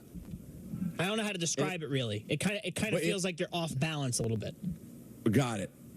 So that could be where the Yelp reviews come in for that. I don't know who's Yelp reviewing high enough to give the MetLife 61. Now, I also want to defend the Commanders for a moment. If the Commanders, right, if their stadium was like the Seine River in France, and you were stepping through sewage, it should not be rated behind the Oakland Coliseum. I'm sorry. It can't be. It's a concrete mausoleum. And here's a shocker. Allegiant Stadium for the Raiders is 88. It's a brand new stadium. Wow, now that has to hurt. I wonder what. So, based on the fact that it's on user reviews, I wonder what people are saying in those reviews about Allegiant. I've been there a couple times. I liked it. I thought it was cool. I didn't go experience it as a game. I was backstage. I wasn't like a fan experience, but it looked awesome. Levi Stadium, Peter. I've been there. It's wonderful. That's where the 49ers play. 87. Oh, I know. SoFi Stadium, which people say might be the best venue for sports, is 85th.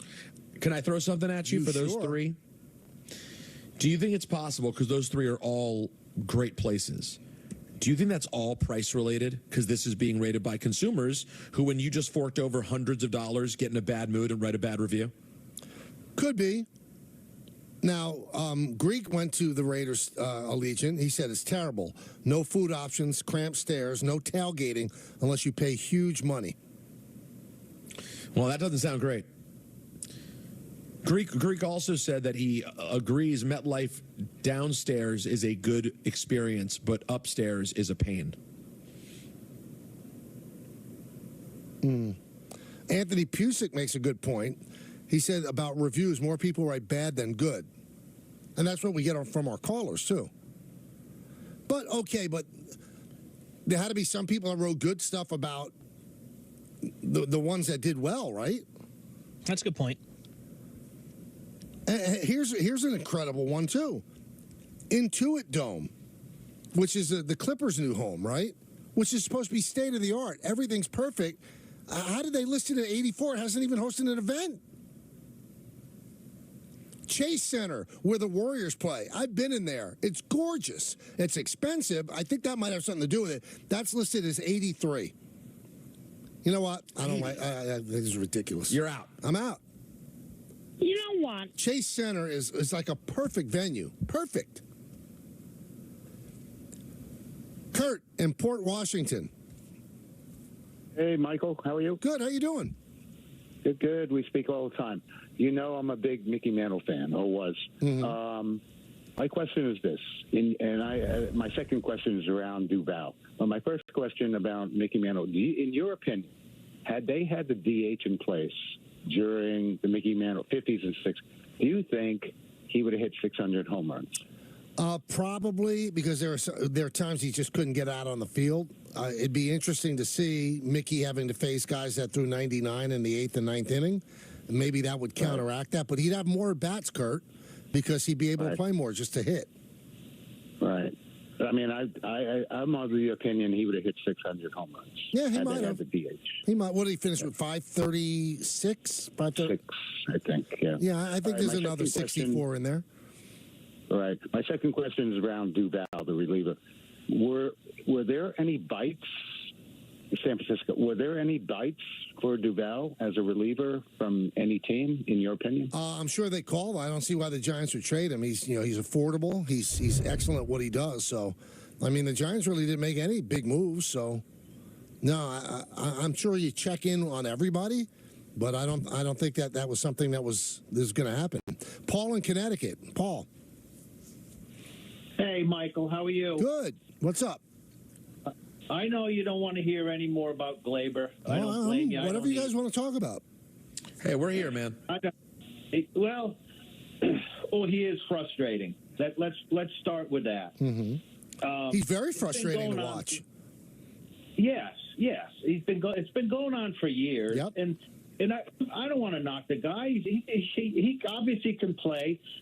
Everybody beats him up on the fielding, which is true. I'm not going to knock that. There's something going on there. But for the last couple of years, the batting.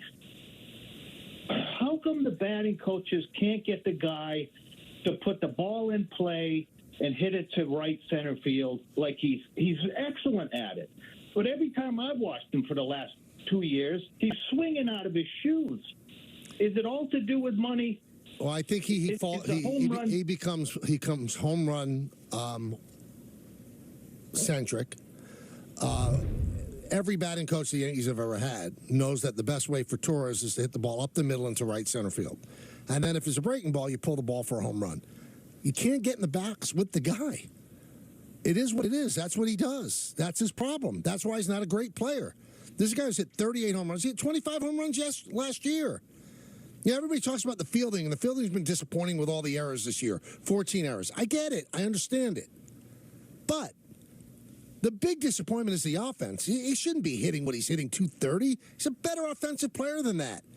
But his hip flies open. It takes away the outside pitch. You can't hit that. He tries to pull it.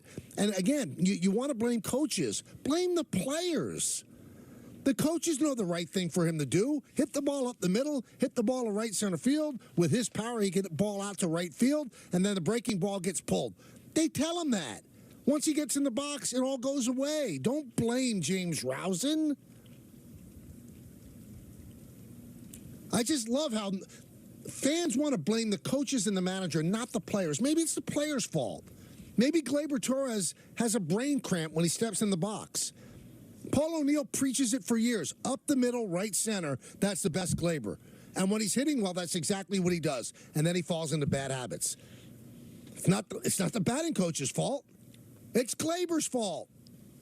I also think the Yankees calculated that he's playing for contract this year. He's going to have the best year. I think it sunk him.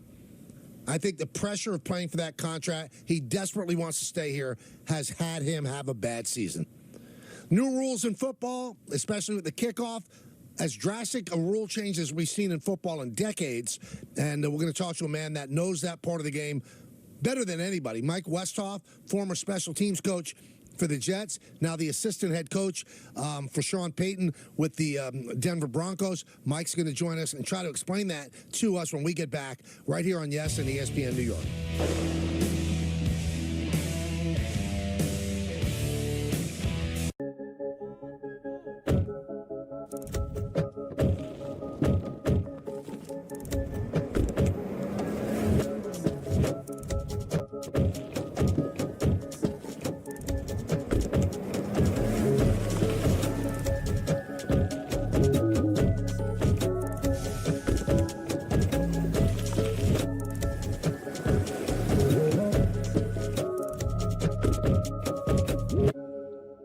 With ButcherBox, you never have to worry about what's for dinner. We deliver grass-fed beef, organic, free-range chicken, humanely raised pork, wild-caught seafood, and so much more. Get high-quality meat sourced from trusted partners with free shipping always, so you can always be prepared and enjoy the important things. Sign up for ButcherBox today.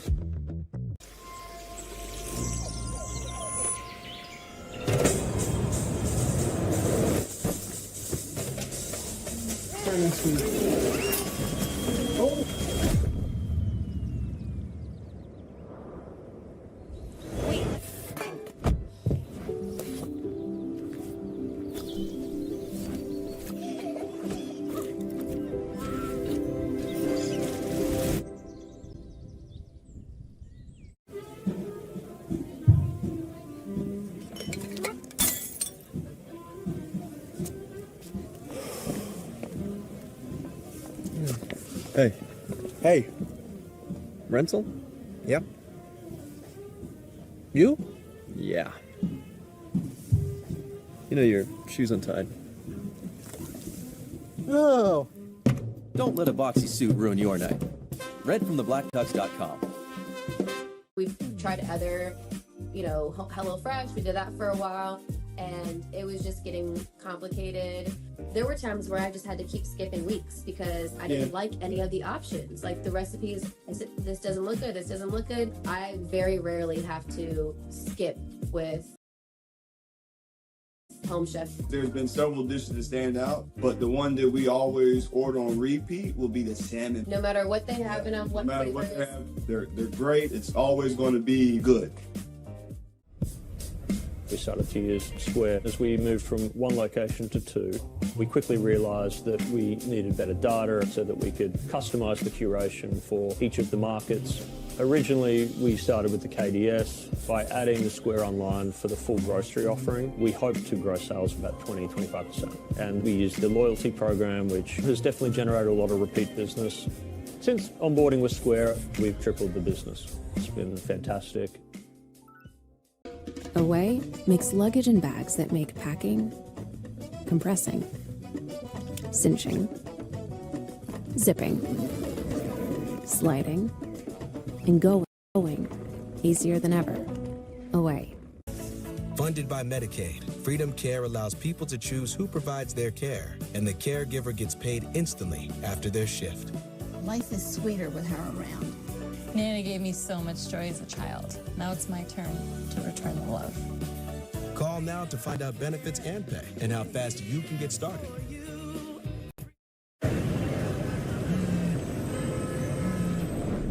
Hi, Eric. Hi, Mel. Is now good for a quick catch-up on your plan? Yes, now's great. Has anything changed since we last spoke? You know what? Yes, I'm thinking more long-term. Great. We'll make that change to your plan and adjust as needed. This helps a lot. Bye, Mel. Bye.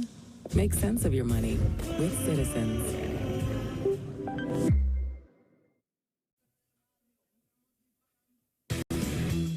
Chris Sheeran back here for the Michael K. Show. This look at the Yankees' last road trip through Boston and Philly is brought to you by Montefiore Einstein, the official hospital of the New York Yankees.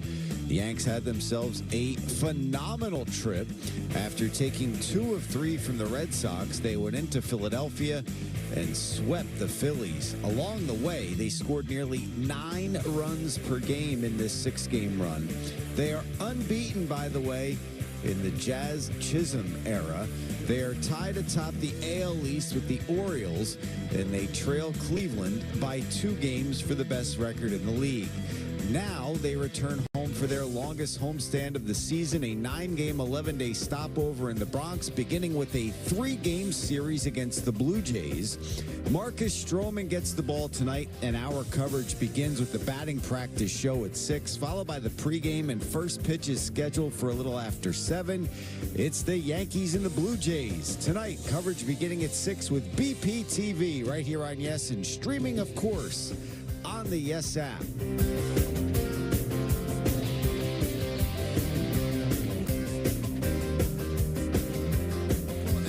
With you until 6:30. We'll lead you right into the weekend. Busy weekend, lots to do. Mets start a long West Coast trip. The Yankees start a long homestand, the longest homestand of the year. 9 games, 10 days. We're waiting on Mike Westhoff to talk about the new special teams rules that we saw for the first time yesterday in the Hall of Fame game, the shortened Hall of Fame game. So as we wait on him, we will go back to the phone calls. Let's go to Mike in New Jersey. Mike. Michael, Peter, how you guys doing? Great. How about you? Yo, yo. Good. So, yeah, I want to chime in on this sports venues list. SoFi Stadium being, 85? Yep. is absolutely ridiculous. So I'm a Rams fan, and I went to the NFC Championship game in 2021. It's like its own utopian society. It's insane, the stadium. It has to be, as you said, Mike, it has to be with prices, because that being 86 is absolutely ridiculous. Yeah, I agree with you, Mike. I've never been there, but everybody that's been there you're just backing up that it's gorgeous. I mean, everything about it is beautiful. Yeah. It has to be money. I mean, that's what Yelp reviews are about, right? I mean, if a restaurant is overpriced or the service isn't great, well, they'll say, they'll give you a bad Yelp review. But yeah, it has to be that, because that's state of the art. That's a state of the art stadium. Let's go to Franco in Garden City. Hey, what's up, Mike? How you doing? Good. How are you? I'm good myself. I just wanted to touch up on the Yankees lineup today. I just want to talk about why you think that Boone is sitting LeMahieu after a 6 RBI day, and he keeps a guy like Torres in the lineup.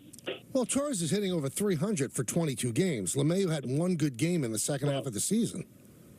Torres in the Phillies series is hitting 1 for 14. Oh, I get it, and he's still over 300 for 22 games. So Franco, I don't know if you've realized, but LeMahieu doesn't hit righties very well. You can't win, Peter. You can't win. If he had put LeMahieu in, and LeMahieu went 0 for 5, then people go, "Oh, why you continue to play that?" The guy had 6 RBIs, a career high, which is great. It was an outstanding game that he had against the Phillies. Why aren't you sitting Gleyber Torres? You can't win. You just can't win. JJ in North Carolina. JJ. It's funny. When you're talking about Cleveland before, Michael, I know you always say when you're saying how you love Cleveland town, you have nothing against them. But when you refer to team players that, can make big money in smaller cities, you always refer to LeBron in Cleveland. So. Yeah, it's a smaller city, JJ. It's not a gotcha moment from you. I didn't say it's a bad city. I said it's a small city. I know. I'm just fussing. All right, goodbye. See you, JJ. Bye. That's why JJ is a terrible caller. He thought that was clever, and it wasn't. It was dumb. He waited on hold for an hour and a half. For what? To tell me LeBron plays a small town. It is small. It's small compared to New York and L.A. Doesn't take a genius, JJ. You all right, Michael? Oh, I mean, really. I want to like the guy, Peter, but he tries too damn hard. You give him such a short leash, though. Yeah, but I mean, he's trying to get me on that. There's no validity to it. If you get me, and you really get me, I accept it. But that's just stupid. That's dumb. You wait on hold to say that? And now you have the rest of the weekend to lick your wounds. It wasn't the best. It wasn't the best, but let's go to Rod in Bethlehem. What's up, Rod? Hey, Michael and Peter, acknowledging you. How's it going, guys? Good. What's up, man? I wanted to give. Hey, what's up? I wanted to give you guys a quick call. I have a Mets point and a quick little Cooperstown story I want to give to you guys. Okay. First, on the Mets point, Michael, at what point, if you pointed out the stretch that the Mets are going to go through, at what point do we have to throw the hat in as far as Carlos Mendoza being manager of the year? Well, you got to be in there now. I'm looking. It's definitely a point because, you know, and I'm with you as a Met fan, Michael. I find you to be a Hall of Fame broadcaster. Not like, you know, I don't see the Yankee boy. I'm not on that Yankee boy with you at all. My father was a Yankee fan. It just only means I watched the Mets on black and white, and he watched the color TV. But pretty much, he's been super special on a team that wasn't supposed to compete to this level, and I give him unbelievable credit. I mean, you have to look at Rob Thompson. Just because a team is good doesn't mean that they shouldn't win Manager of the Year. But in terms of getting the most out of a team, Patrick Murphy with the Brewers has to be considered, has to be. But I mean, in the discussion as Carlos Mendoza, he's been terrific. Of course, I think he's going to finish in the top 3. Now you can't discount Murphy because a lot of people didn't think that Milwaukee was going to have a run in them, and they're going to win the Central. And Rob Thompson's been great with the Phillies. I think the Dodgers payroll is almost too high, and they have every right to spend it, but too high for Dave Roberts to be considered because, you know, Joe Torre should have been the manager of the year every single year, but because he had the best team, even if they lived up to that potential, he didn't get the credit for being a great manager. So I think that runs against Dave Roberts. So I take him out of the running, and I think it's between Murphy and Thompson and Mendoza.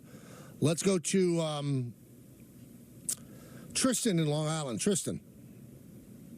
You're unbelievable. I am. What's up, Tristan? Yeah. Well done. So, you know, the batting averages are lower, and I was just curious, when there is the letter of the law, like you like to say, and all of a sudden you're having umpires really call balls, and strikes. Are there going to be 50 players hitting over 300? Like, how much do you see it swing back the other way? Well, if Tristan, it's a great question, and if it was just robot ump, right, where they're making all the calls, I think that hitting would skyrocket. But it's not going to be that. It's going to be a challenge system. So you have 3 challenges that you could challenge certain pitches. There's still going to be an umpire back there. They're going to make 98% of the calls. And if they get one wrong, well, it can be changed. But in terms of like a robot ump that calls every single pitch, that's not going to happen. I don't think baseball could survive it. Because if you're going to stay within that 17-inch plate, and that's the only time you get a strike called, pitchers are going to be in trouble. They just are. They're just going to be in trouble. So, yeah, you can challenge 3 bad calls, and if you continue to get it right, you continue to get more challenges. But every single call is not going to be robot umpired. Let's go to Jose in Massachusetts. Jose. Michael, Peter, how you guys doing? Good. How about you? Good. So, Michael, I called a few years ago, and you told me advice about being a sports journalist. I was in community college, and that advice really helped me pursue my career. And in 2022, I became second place on the New England Newspaper and Press Association. Oh, awesome. As a sports editor. Yeah, and I did pre- and post-game interviews with athletes and coaches, and I climbed myself up the top. Right now, I just got my bachelor's in media and communication.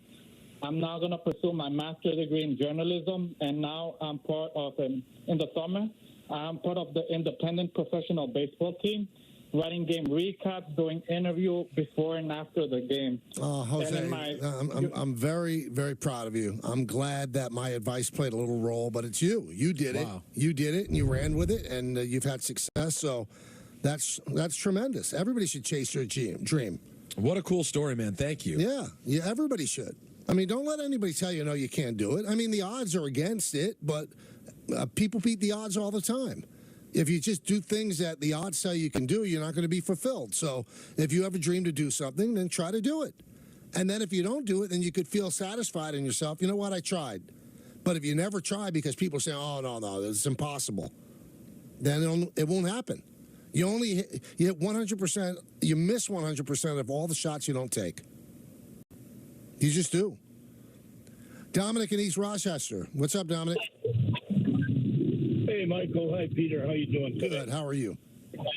You know, Mike, I got a question about our trades, but Peter, I got to say to you, although I'm biased, 72 years a Browns fan, but you're in an underrated city there, Peter. You know, they did a heck of a job rebuilding that city in what was referred to as the Rust Bowl. And I know they did a nice thing for you today.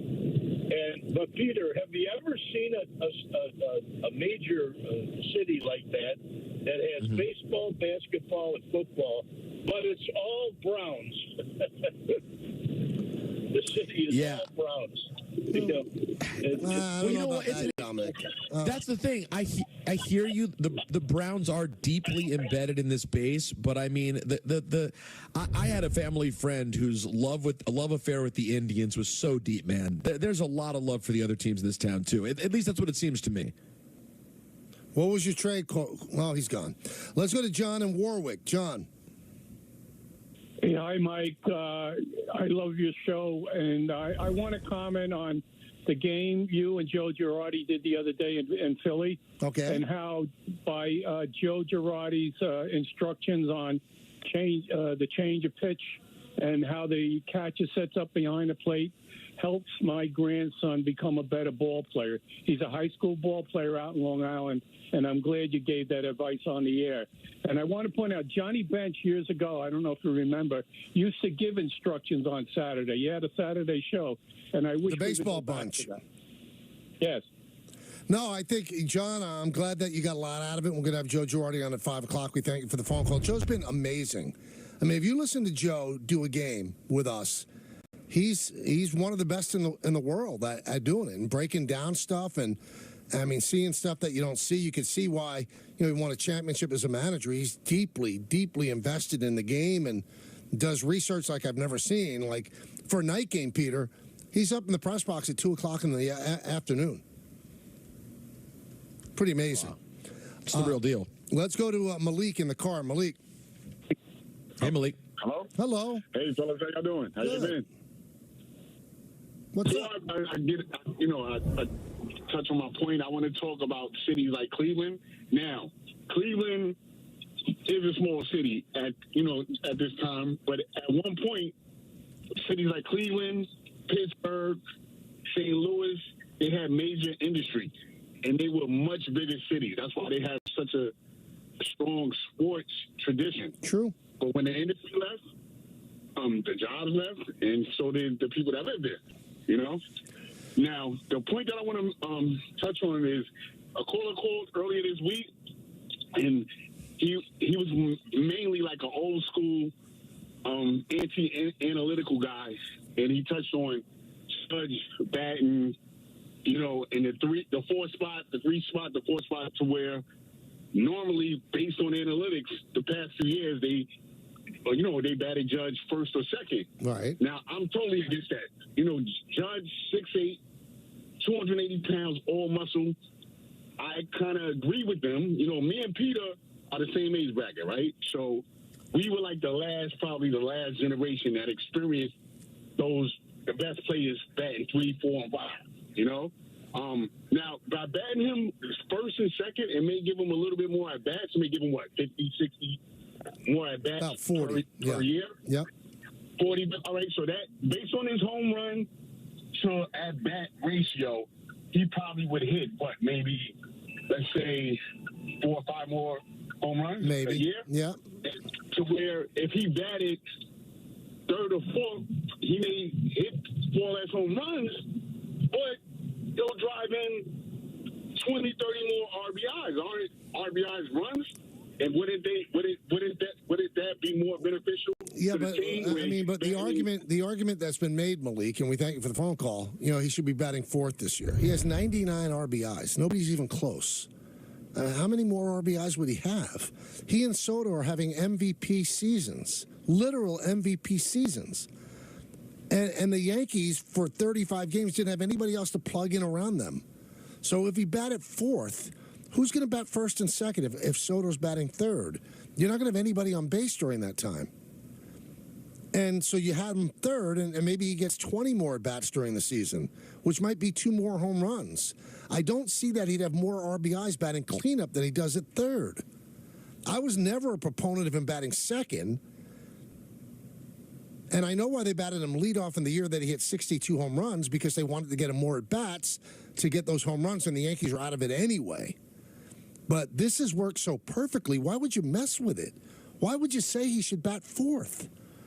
He's going to win the MVP batting third, and you want to mess with it. Why?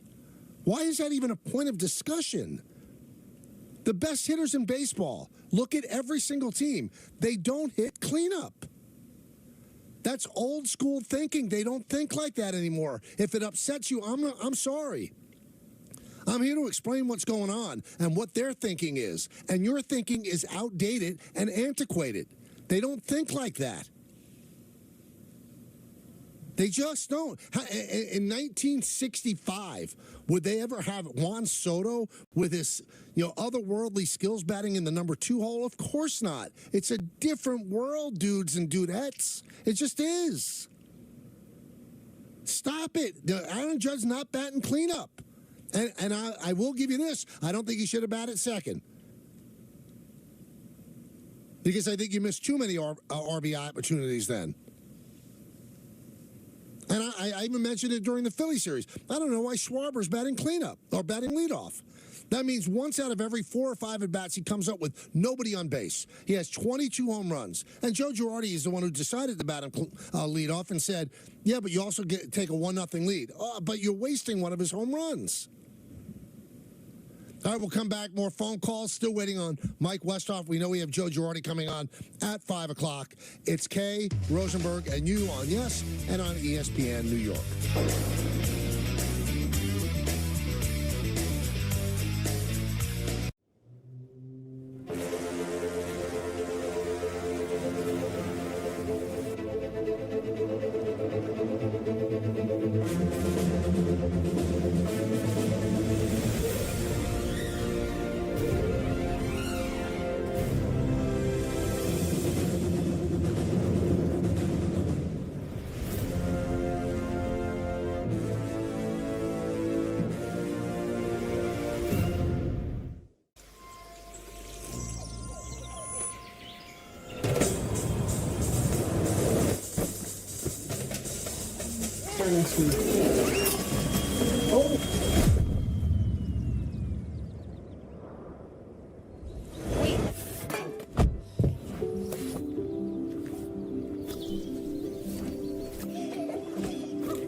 We just signed the lease on our 3rd shop. I guess we're a chain now, right? We've worked so hard to get here. My assistant went to CustomInk.com to get our new uniforms and merch with all the location names. Our custom gear helps him get our brand out into the community. He takes care of all of our Custom Ink orders. He was able to find great products, upload the new art, and have boxes sent directly to each of the shops. Custom Ink makes it so easy. Get started today at CustomInk.com. Mom? Yeah? I think we're out of toilet paper. Oh, no. Mom, we need more chips, Mom. More chips, please. More chips to be cute. Chicken, a lot of chicken. Chicken on that plate. Chicken coming up. Chef. Okay, hon, I'm gonna need a lot of chicken. What's with the accent? Just trying something new. When you feel like everyone needs a little bit of everything, I'll handle it. Shop BJ's Wholesale Club on Instacart. Same-day delivery in as fast as 1 hour. So whatever the needs may be, you got it covered. Visit instacart.com or download the app to get free delivery on your first order. The finest premium arena club in the world comes alive in Brooklyn. Welcome to Crown Club, the Brooklyn Nets' most exclusive club in Barclays Center. Featuring a menu curated by a major food group with Carbone classics and a world-class wine list. To learn more about premium memberships at Barclays Center, visit brooklynnets.com/crown-club. The Bronx BX. Now streaming on the Yes Network. 2 words. Get here. Go on an epic journey through the Bronx. It's absolutely breathtaking. Stream a new season of Bronx Beat. Now on the Yes app. That's Aaron Judge. Yeah. Sometimes you get the feeling you're watching a Hall of Famer right in the middle of his prime. The captain is rolling. They're going to need a longer tape measure. A monster blast.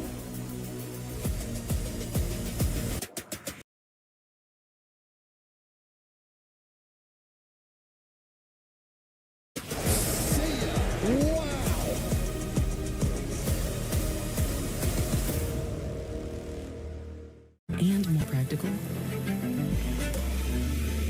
Be able to perform here and here.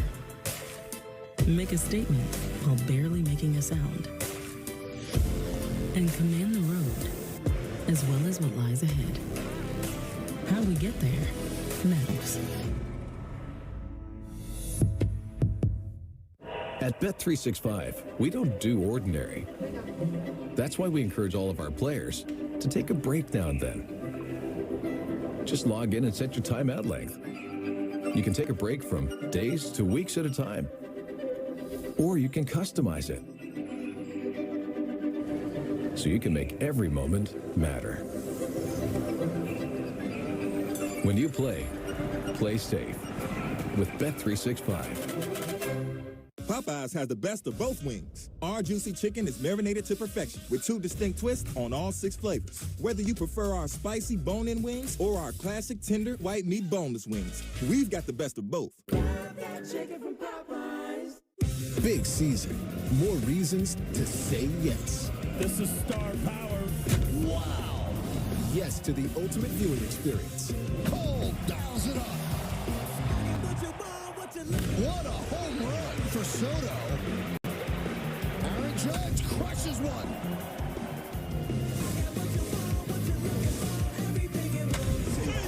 Get all the Yankees action. The Yes app. Download now. Why is just a starting line? For the true self blooms only when we find our purpose, what makes us tick, below the surface. Our reason why is united, undivided, seeking understanding. My why is diversity and unity, a safe space in my community. It's a million faces in a mirror, and everyone belongs. Find your why for a better us.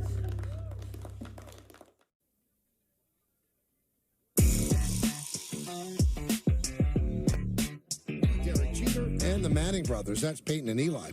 Catch a star-studded Knicks panel featuring Jalen Brunson and Josh Hart. Dive into interactive sports challenges like the 40-yard dash and score exclusive Topps card drops. Don't miss out. Visit fanaticsfest.com for the full athlete lineup. Be part of the first ever immersive sports fan festival at Fanatics Fest. Bill Barnwell of ESPN makes a lot of lists and judgments on players. What show was he on? Was he on Carlin and Joe? Our good friends, yes. Carlin versus Joe. Oh, I love Carlin and Joe. And Barnwell did not have good things to say about the Giants. Let's listen. I'm not optimistic about the Giants this year. They're another team that outperformed their point differential. Very little faith in Daniel Jones. Very little faith in Drew Lock. Major holes on this roster. I'm excited about Malik Neighbors. I think he's going to be fun to watch. I think getting Brian Burns is a good addition, but not sure about the back half of this defense. Maybe you pick a team in the AFC just because the NFC is the weaker conference of the two, but I think I would go with the Giants. So he means they're the worst team in football? Is that what he's saying, Anthony? No, that's not what he's saying. He's out of his mind. He said they could be the worst team in the NFL. I don't think. I think they're a 7-win team. They're not the worst team in the NFL. Well, I'm trying to think of what could happen that would lead them to being the worst team in the NFL. Well, what's the scenario there that leads to that? Their schedule's really tough. I mean, I get it, but worst, having a bad schedule. Okay, we're talking about a 3-14 kind of schedule. I mean, we look at schedules before the season. Well, that's the toughest, and then it turns out that the tough games aren't so tough, and the ones that we thought were easy aren't so easy. Teams change, seasons change. I don't think they're going to be the worst team in football. I'm surprised he said that. I guess you know what could go wrong. Daniel Jones could be awful. Drew Lock could be just as bad, and then you're going to be terrible. But I don't think Daniel Jones is going to be awful. I don't think Daniel Jones is a great quarterback, but I don't think he's terrible. I think he's like a little bit below mid. Let me look. No, he's right. I think he's mid. Okay, I mean, and I think there's potential for maybe above mid with a new great toy like Malik Neighbors. All right, so tough schedule. They start out Vikings and Commanders. I wouldn't say either of those is earth-shattering. Right, and the Vikings, you don't even know who their quarterback's going to be. They're at the Browns. That's not terrible, those first 3 games. Not easy, but not god-awful. They're home Cowboys. They're at Seattle. Okay. Seattle's going to be a great team? No, exactly. That's what I'm saying. They're not scaring me. Home Bengals. That scares me. Okay, a bit. I mean, we'll see what the Bengals are this year. Home Eagles. At Steelers. I mean, is this first half supposed to be that crazy? I mean, I'm not saying they're going to win all these games. I don't think they are. But, I'm waiting for the stretch. Okay, then they're home Panthers, home Bucks. Am I looking at the wrong year, Michael? At Cowboys, home Saints, home Ravens, at Falcons, home Colts, at Eagles. What ranked schedule is this? Michael, did I do something wrong? No, I don't think so. I'm trying to hear where the big bad fear is about the schedule. I'm not saying they're going 14-3, but this is a schedule that could land them at the worst. If that let me say this, Michael. They're tied for the 6th hardest schedule in football. 6th hardest schedule in football, apparently. Yes. Now, remember, that's based on great records last year for the Browns, the Cowboys, obviously the Eagles. That's Ravens. Michael, doesn't that surprise you? And then they have 2 with the Eagles, right? So you always have 2 with the Eagles and 2 with the Cowboys, right? But besides that, it's not a brutal schedule. If they struggle that badly, let's just be clear, it's clean house time here. Yeah, I mean, you got the Buccaneers and the Panthers, you said. Vikings, you don't even know who the quarterback's going to be. Commanders aren't going to be good. Browns aren't a great team. You just named all those things. I mean, it's not a death knell. I don't think it's like a death march for them. Listen, I'd like to argue it the way you just dismissed the Commanders, but the fact is, according to most people, the Commanders, they're 25th, 27th in the league. Yeah. The Colts are a good team, but they can't play the Colts at home. And when he says, they outperform their point differential, well, maybe the coach is good. Maybe they win games that they shouldn't win. That's what they did in the playoff year. They won close games. That's what a good coach does. Man, listen, I thought I had low expectations for the Giants. If they turn out to be that bad with this schedule, that's... Peter, I'm surprised that you don't think that they can lose in a row. At Browns, home against the Cowboys, at Seahawks, home against the Bengals, at Eagles. You don't think that those are all games that they could lose? Yeah, every game on the schedule they could lose. But, I mean, the Browns don't scare me. They could win. They could, in theory. I'm not saying they will. But they could win at Browns. They could win at Seahawks. I mean, this isn't the Seahawks of yesteryear. It's Geno Smith, for God's sake. This isn't like we're acting as if they're going to the Legion of Boom. Remember, they lost to Drew Lock last year. No, listen, they absolutely could lose. Don't get me wrong, Anthony. They absolutely could lose. I just feel like I'm more on Barnwell's side than you guys. Yeah, I don't. Well, listen, Anthony, once they get down 7-0 in game 1, you've given up on the year. But I'm telling you objectively, we don't know what the Vikings are going to be this year. No one knows if Jaden Daniels can play for Washington. Deshaun Watson's back at the helm in Cleveland. Is he any good? That's 3 games with complete unknown quantities to start the year at quarterback. And the over-under, Peter, is 6.5. So I say over. And if they're at 7, they're not the worst team in football by far. There's going to be some 2-win team. You think they're going to be a 2-win team? All right, we're going to take a quick timeout. We're going to have Joe Girardi on with us in just a moment. I'm doing the game with him tonight on Yes, Yankees and the Blue Jays. So Joe G will join us in just a moment right here on Yes and ESPN New York. here comes the heat. Say hello to the Bronx Buds, Yes's first ever animated series for the whole family. And the crowd goes wild. Starting August 17th, join Riv, Bash, Oscar, and the rest of their gang for a baseball adventure around the Big Apple. Bronx Pride is on the line. Hexlad presents Bronx Buds, premiering Saturday, August 17th, exclusively on the Yes app. Brought to you by Hexlad. Mwah. Magnifico. It's Toyota's national sales event. Swipe into end of summer fun with an exciting new Toyota. Whether you're paddleboarding in a RAV4, mountain biking in a Tacoma, or tubing with your best friends in a Camry, you'll find plenty to post about all summer long. Lease a new RAV4, the best-selling small SUV in America with all-wheel drive for just $319 a month. And you've got everything you need to take adventure further. Come in today. Ooh, like Toyota, let's go places. At Memorial Sloan Kettering Cancer Center, being the Northeast's best cancer center means being the best for you. Pairing the most advanced treatments with the most compassionate treatment. It takes looking at every cancer from every angle. And a care team that looks out for you and everyone you care for.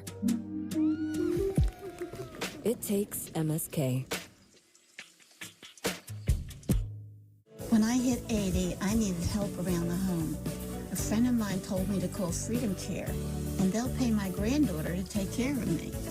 Funded by Medicaid, Freedom Care allows people to choose who provides their care, and the caregiver gets paid instantly after their shift.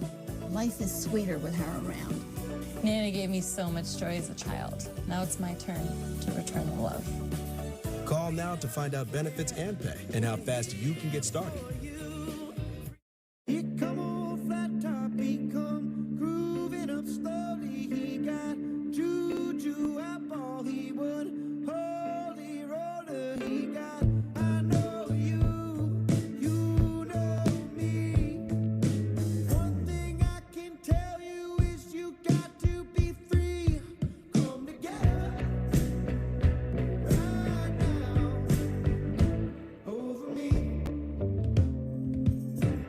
What about Blue Chew? You like Blue Chew? Have you heard about it? I have heard about it, yeah. I think guys who use Blue Chew are hot. See, there you go, mate. Get your first order free at BlueChew.com. Popeyes has the best of both wings. Our juicy chicken is marinated to perfection with 2 distinct twists on all 6 flavors. Whether you prefer our spicy bone-in wings or our classic tender white meat boneless wings, we've got the best of both. The Make It Ford Summer Sales Event is on. So make it your best summer ever with Ford. Get your ideal combination of power and capability. And experience hands-free highway driving technology with Ford Blue Cruise, available on select vehicles. It's the Make It Ford Summer Sales Event, so make it yours. Make it now. Returning lessees can now lease a Ford F-150 for just $299 a month for 24 months, only at your local Ford stores. Big season. More reasons to say yes. This is Star Power. Wow. Yes to the ultimate viewing experience. Cole dials it up. What a home run for Soto. Aaron Judge crushes one.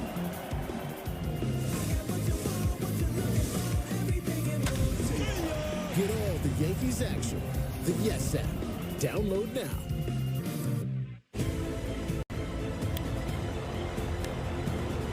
It's the New York Yankees against the Toronto Blue Jays.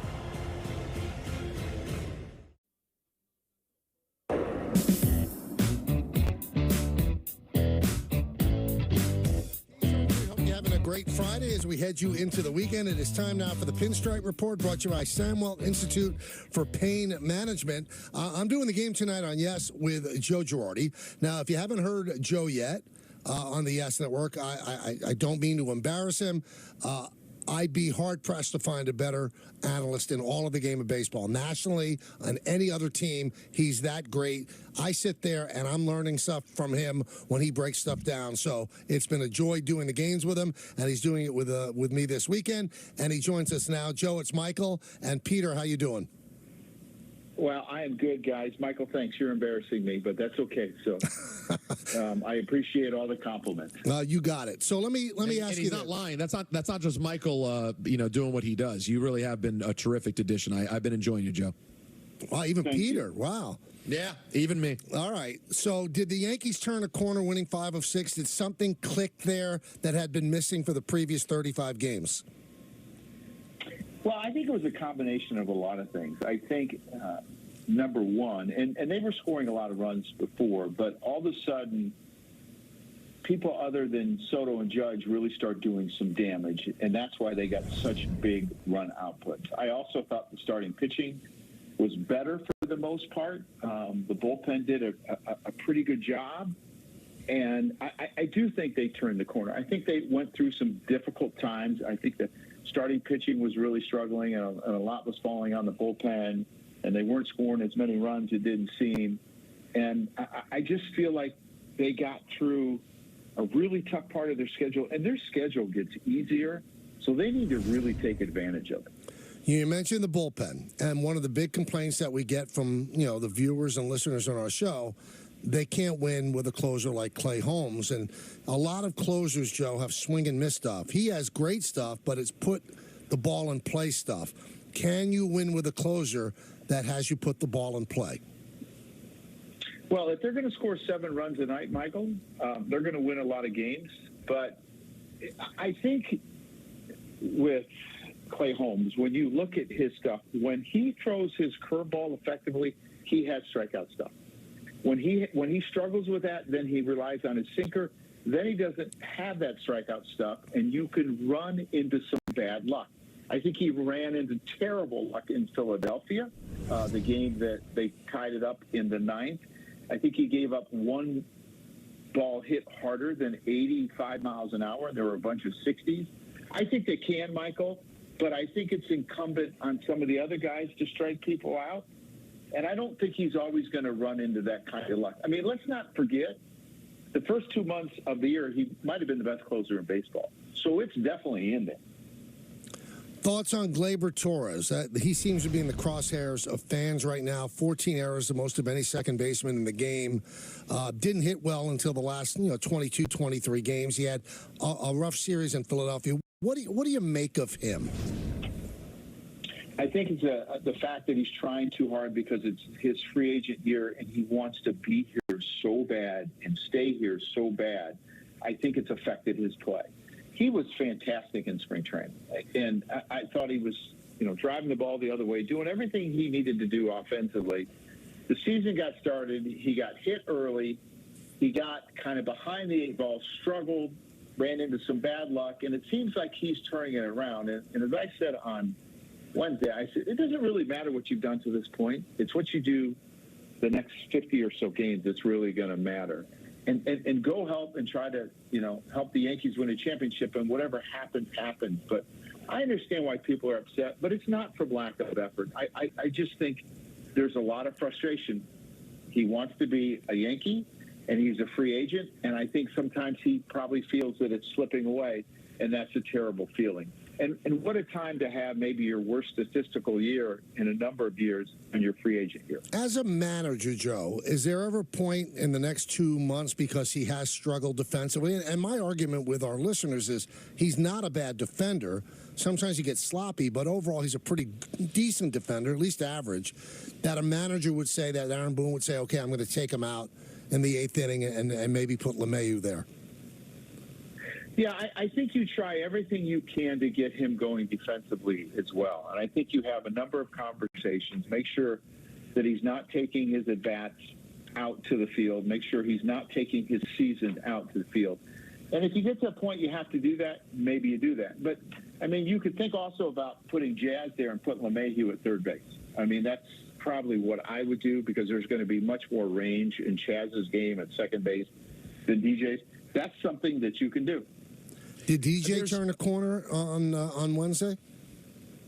Well, I know there's a lot of Yankee fans and Yankee broadcasters and Yankee front office people and managers and coaches and teammates that really hope so. I mean, he had a fantastic day. So what do you say? It's in there. It's just getting it to come out. And you know what I'm really starting to recognize as I sit back and I'm not managing so much, I'm just broadcasting, is guys that start off on the IL really struggle if they're there for a long time because they're not in mid-season form in the middle of the season. They're in just coming out of spring training mode, and it's really hard to replicate. I think about the guy they're facing now, Gaussman. I think he threw 3 spring training innings, and he struggled out of the gate. And it's just recently in July that he started to pitch like he did last year. And it just takes time to catch up. And it just seems to happen to too many players. I sure hope so, Michael, that he turned the corner because he could be huge for this team. Because you think about their struggles have been against left-handers. Baltimore went and got another left-hander. Teams are going to throw left-handers at him. And if he can do what he did, I know you're not going to have 6 RBIs every night, but hit against left-handers, that's huge. I know, Joe, this could be looked as sort of a semantics conversation, but a caller called up earlier complaining about Glaber's defense, and Michael's defense is that Glaber is a pretty good defender. What are you seeing from Glaber? Is that true? Is he a pretty good defender just going through a rough spell, or do you disagree with Michael that he's not a great defender? No, I think at times he shows really good defense. I just think that it's frustration, and I think at times he's probably thinking about the wrong thing and not getting the right hop. Like the error that he made the other day, I believe it was in Philadelphia. Mm-hmm. He let the ball play him instead of playing the ball.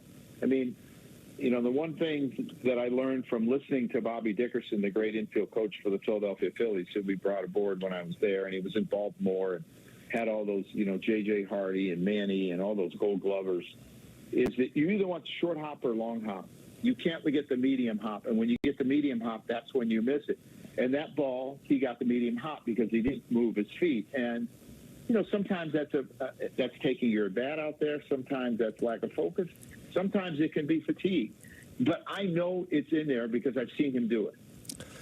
You played in a different era than the one that you managed in. And this is something that we, the three of us, when Don's with us, Joe, we hear it constantly. Why don't managers air out players? Why don't they scream at them?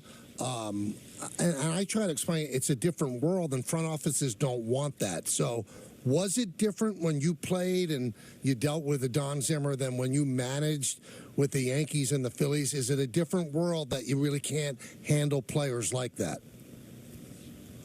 For the most part, yes, Michael, and I think that's because of social media, because there are no secrets and everything gets out. Mm-hmm. If a manager would yell at a player 30 years ago, when I was a young player, no one else knew.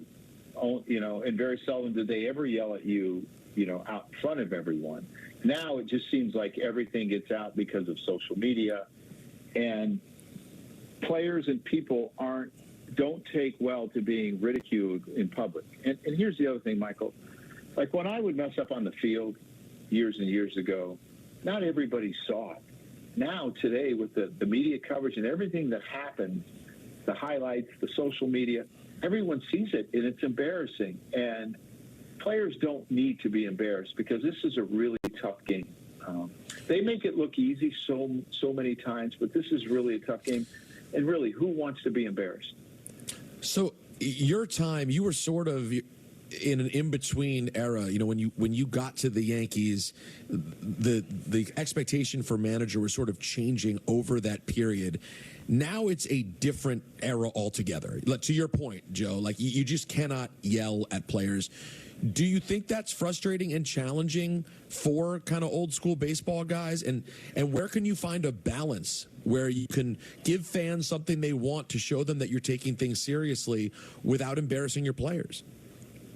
I think sometimes you just have to discipline players in a little bit different way. And I still think you can discipline them. I don't think that's a problem. And I think players, in a sense, teammates, they want discipline. They want to make sure that they can count on the person next to them and they're doing things the right way. That's really important, I think, in a clubhouse. And the best clubhouse is a clubhouse that's run by the players, not the manager. And I think players have the ability to do that. I look at a guy like Aaron Judge. He's the kind of guy that, when you walk in the room in his presence, it's game on and you better be prepared and he's going to do everything the right way. And Aaron Judge is going to hit, 50 homers and drive in 140 runs. but he's also going to have a bad day. And how does he carry himself when he has a bad day? He tries to do something to be positive. And that's what you have to make sure.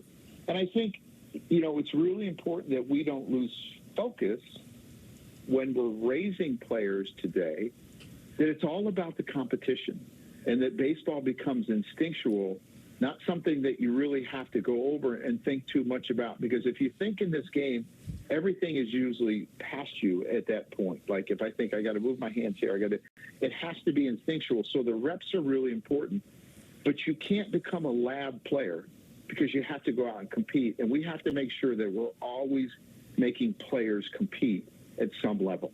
Joe Girardi is our guest here on the Michael Kay Show. I'll be doing the game with him tonight on the Yes Network. Another thing that fans are constantly, and it kind of spills out into what Peter and I was just asking you, they want players yelled at. But another thing they want, and they jump on Aaron Boone about this all the time, Aaron Boone always sees the positive.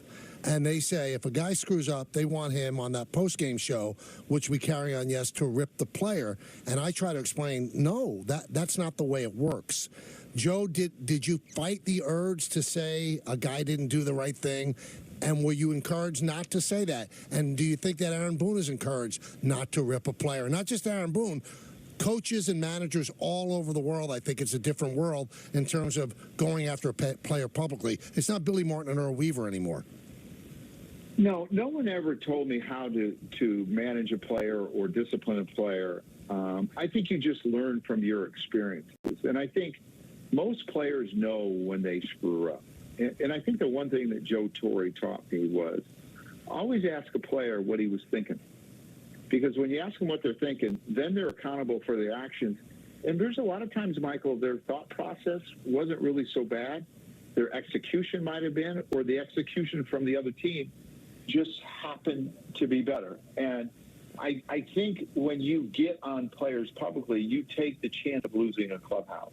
And if you lose a clubhouse, that's really a bad thing for a manager, his tenure. And I just think for the team overall, everyone needs to be pulling, in the same way. And I think ridiculing players today in public just really separates a clubhouse, and it's not a good thing. Today's starter is Marcus Stroman. Completely different numbers from the first half of the season. What are you seeing, Joe? Is this a guy that's fatiguing, or is he just in a little bit of a bad stretch? Michael, I saw last year where he struggled his second half. I mean, there were talks in April and May and even through the middle of June that he might be the all-star starter. He struggled, and then he got hurt, and he was never the same. What I see is a sinker that's not sinking as much as it has in the past, and it's leading to less ground balls, more home runs, and it's really changed who he is. And I think that when you have 7 pitches like he does, sometimes it's hard to command all of them. And I think it's important that he makes sure that he has that signature sinker and that he has a couple that he can really count on. And if you get chances to use the other ones, that's really important. But he's made mistakes in the middle of the plate, and I think the running game has somewhat flustered him. And I see that he is trying, but he's given up a ton of stolen bases since that day in Boston. And I think it's changed who he is. And I think he's trying to be quicker. And sometimes when you're quicker, you make more mistakes. And it has to be something that he gets used to. Have you ever seen anything close to Soto and Judge back-to-back in the lineup? No, I don't think so. I mean, I used to kid around when I was managing here, and we were playing Minnesota, that Mauer and Morneau seemed to hit every inning. Mm-hmm. It seemed like they were up every inning. But nothing like this. I mean, this is truly incredible. I mean, you could say that if you had a healthy Trout and an Ohtani together when they were together, maybe that would have been close. But this is the best back-to-back that I've ever seen. And the 80 games that Judge has just had, have you ever seen a stretch like this? Because the only one that's ever had numbers that he's had over these 80 games is Babe Ruth, and you didn't see him. It's startling, Joe. I mean, I've seen a lot of baseball. The guy just seems at a different level. He does, Michael. I remember they used to talk about Mo being at a different level. He's at a different level right now. It reminds me of what Barry Bonds was when Barry Bonds was in San Francisco, and they didn't even pitch to Barry Bonds.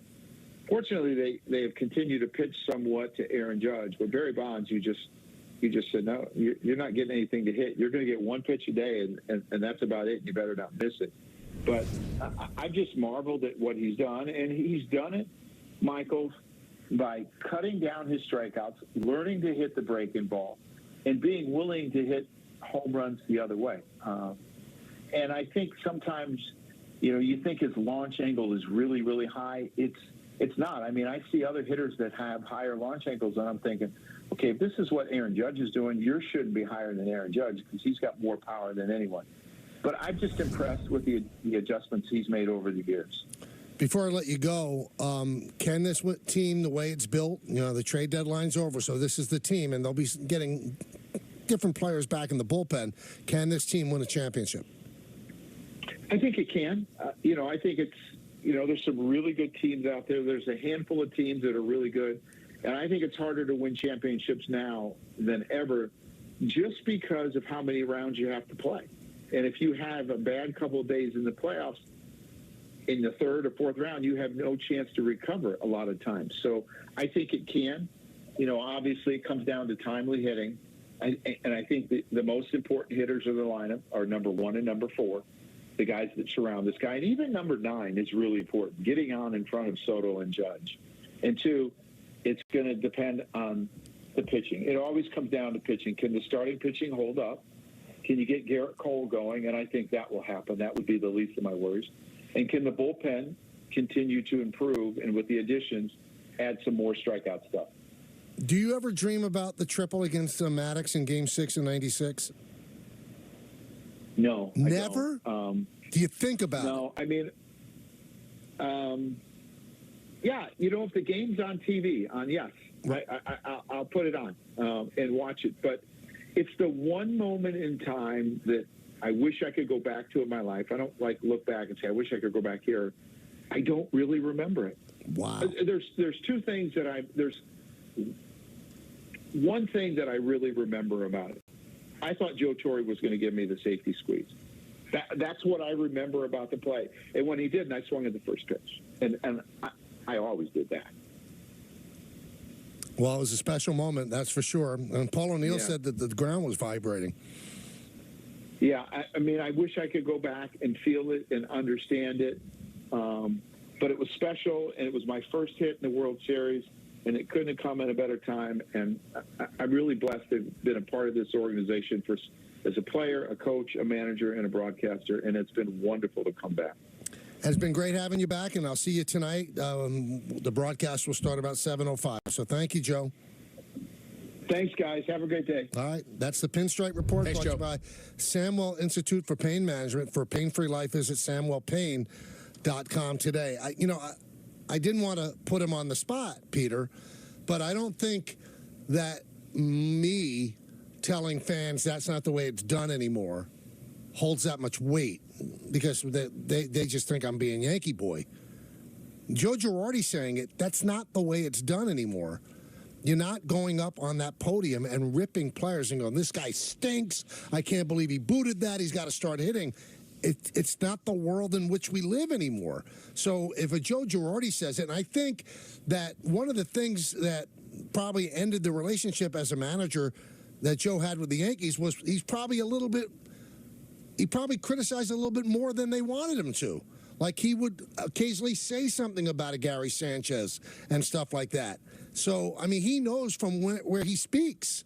It's just not the way it's done. So whatever manager's here 10 years from now, whatever the case may be, if Boone's here another 10 years, it's not going to be the way fans dream about. It's not going to be the manager up there ranting and raving about how bad a player is. It's not the way it's done. Again, that's not Michael talking. That was just Joe Girardi talking. By the way, he's just as good as a guest as he is an analyst, right? He was terrific. And I thought, what an interesting guy to talk to specifically about that, considering, he's kind of been, whenever we talk about Girardi's tenure in New York, we always talk about how sort of the game had passed him by in some ways because of this exact thing. How you can manage what you do, how you interact with players. So it was fascinating to get it from his perspective. It's also funny, Peter, because you got here right at the start of Boone or the last year of... No, end of Girardi. all we got, Girardi has to go. Girardi has to go. Everything was on Girardi. Now all we get is, gee, I wish we had Girardi. It's funny how distance changes your perspective. Because maybe in 10 years, if Boone's not here, they say, well, I wish we had Boone. You know, he averaged 97 wins a year while he was here. Yeah, I know. When they drop down to 88 wins a year and he's replaced by just a laptop, they'll miss him. You just a computer, like an Apple laptop, is what you're saying. That's what I'm saying. Like, and you'll see the players walking up and talking to the computer. High-fiving the laptop. It was like when on WWE when they had the anonymous Raw general manager. It'll just be, you'll hear a little bloop, bloop, and that's it. Fascinating. Hey, it's Michael K. Not sleeping? Well, it could be your mattress.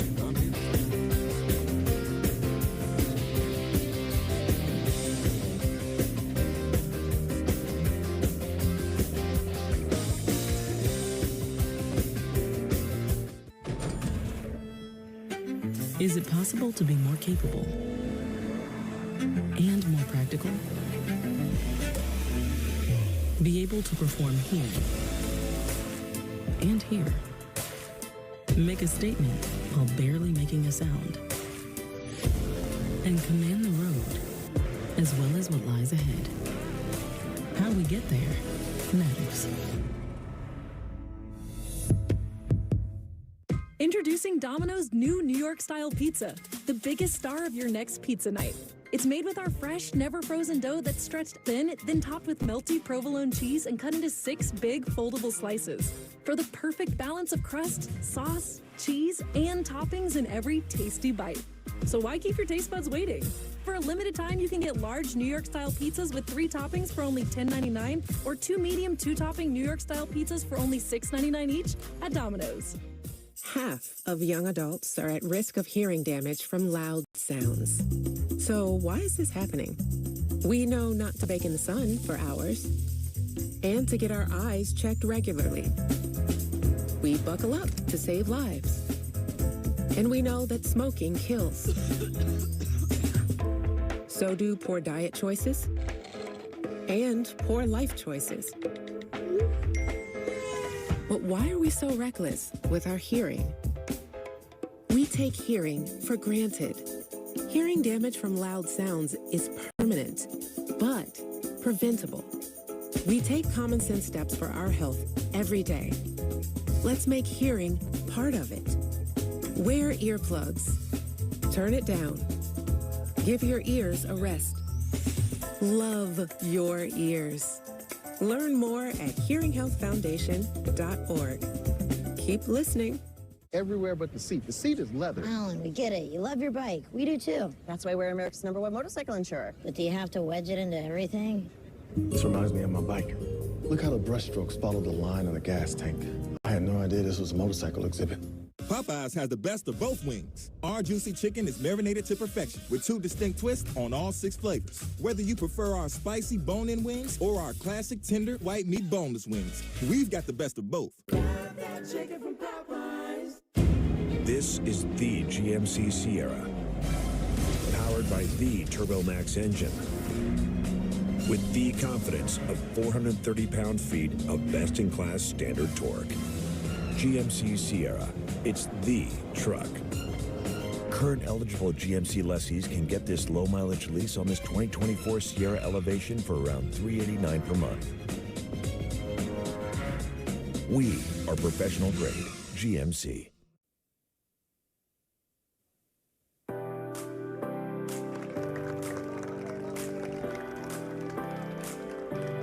I'm glad that we do this every single year here in Hawthorne. It's a Hawthorne event, but I'm talking to people who come from Long Island and Westchester and Suffolk County, so I really appreciate everybody coming out today. Throw it right to me, come on.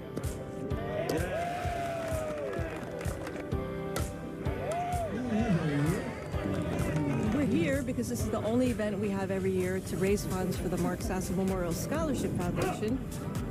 And we raise funds to give scholarships to Hawthorne kids graduating high school, going on to college. This event started in 2008, and initially it was born to help pay for a playground at St. Anthony's School. And once we achieved that goal, we in part because of Don, continued on, and I formed the Scholarship Foundation, and here we are, 16 years later, helping a lot of kids.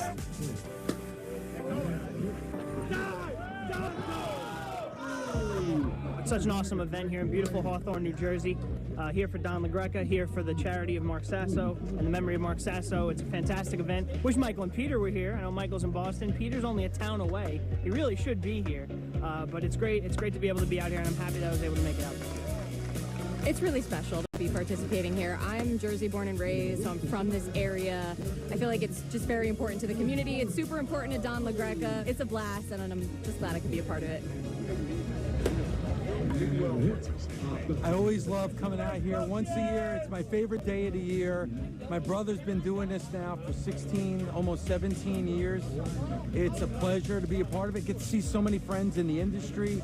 I mean, this year we got Tommy Dreamer representing pro wrestling. We're all using our platforms, our celebrity for what? To help raise awareness, to help raise money.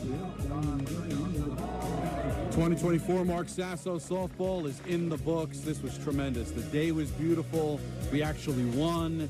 So many people came out. It was so great. It's amazing to be able to do this every single year. It gets bigger and better every year. And the most important thing, everybody walked away. Nobody got hurt. But I can't answer for what's going to happen tomorrow. But still, we feel really good about it. So can't wait for next year.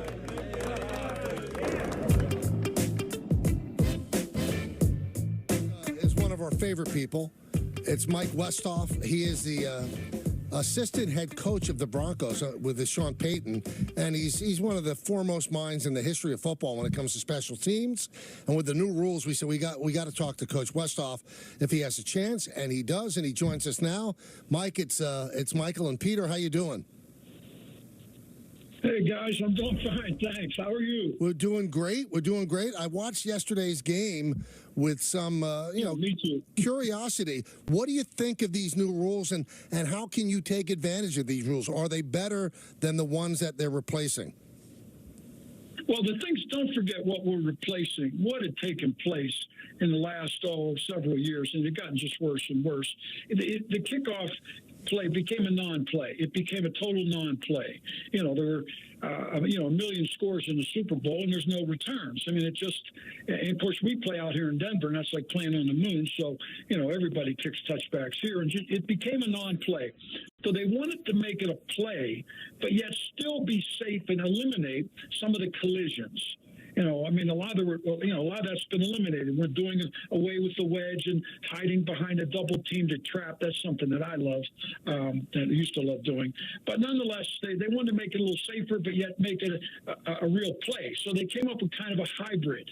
It's kind of a hybrid play, and it sort of turns a kickoff a little bit into a punt return. There's a lot of moving parts, and that's going to be different. So, talk about whatever that you want to. Now, when you kick it out of the end zone, Mike, it comes back to the 30.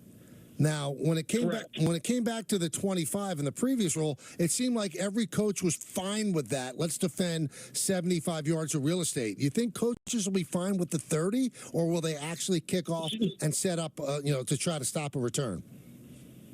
It's a good question, Mike. It's a really good question. You bring up, I know I've talked a lot with Sean about this, and when we first proposed it, when it was first proposed, that touchback would have come out to the 35. They were going to make it to 35 to really put a little pressure on the kick that were having the play happen. But it kind of got, for whatever reasons, it got melted down to the 30.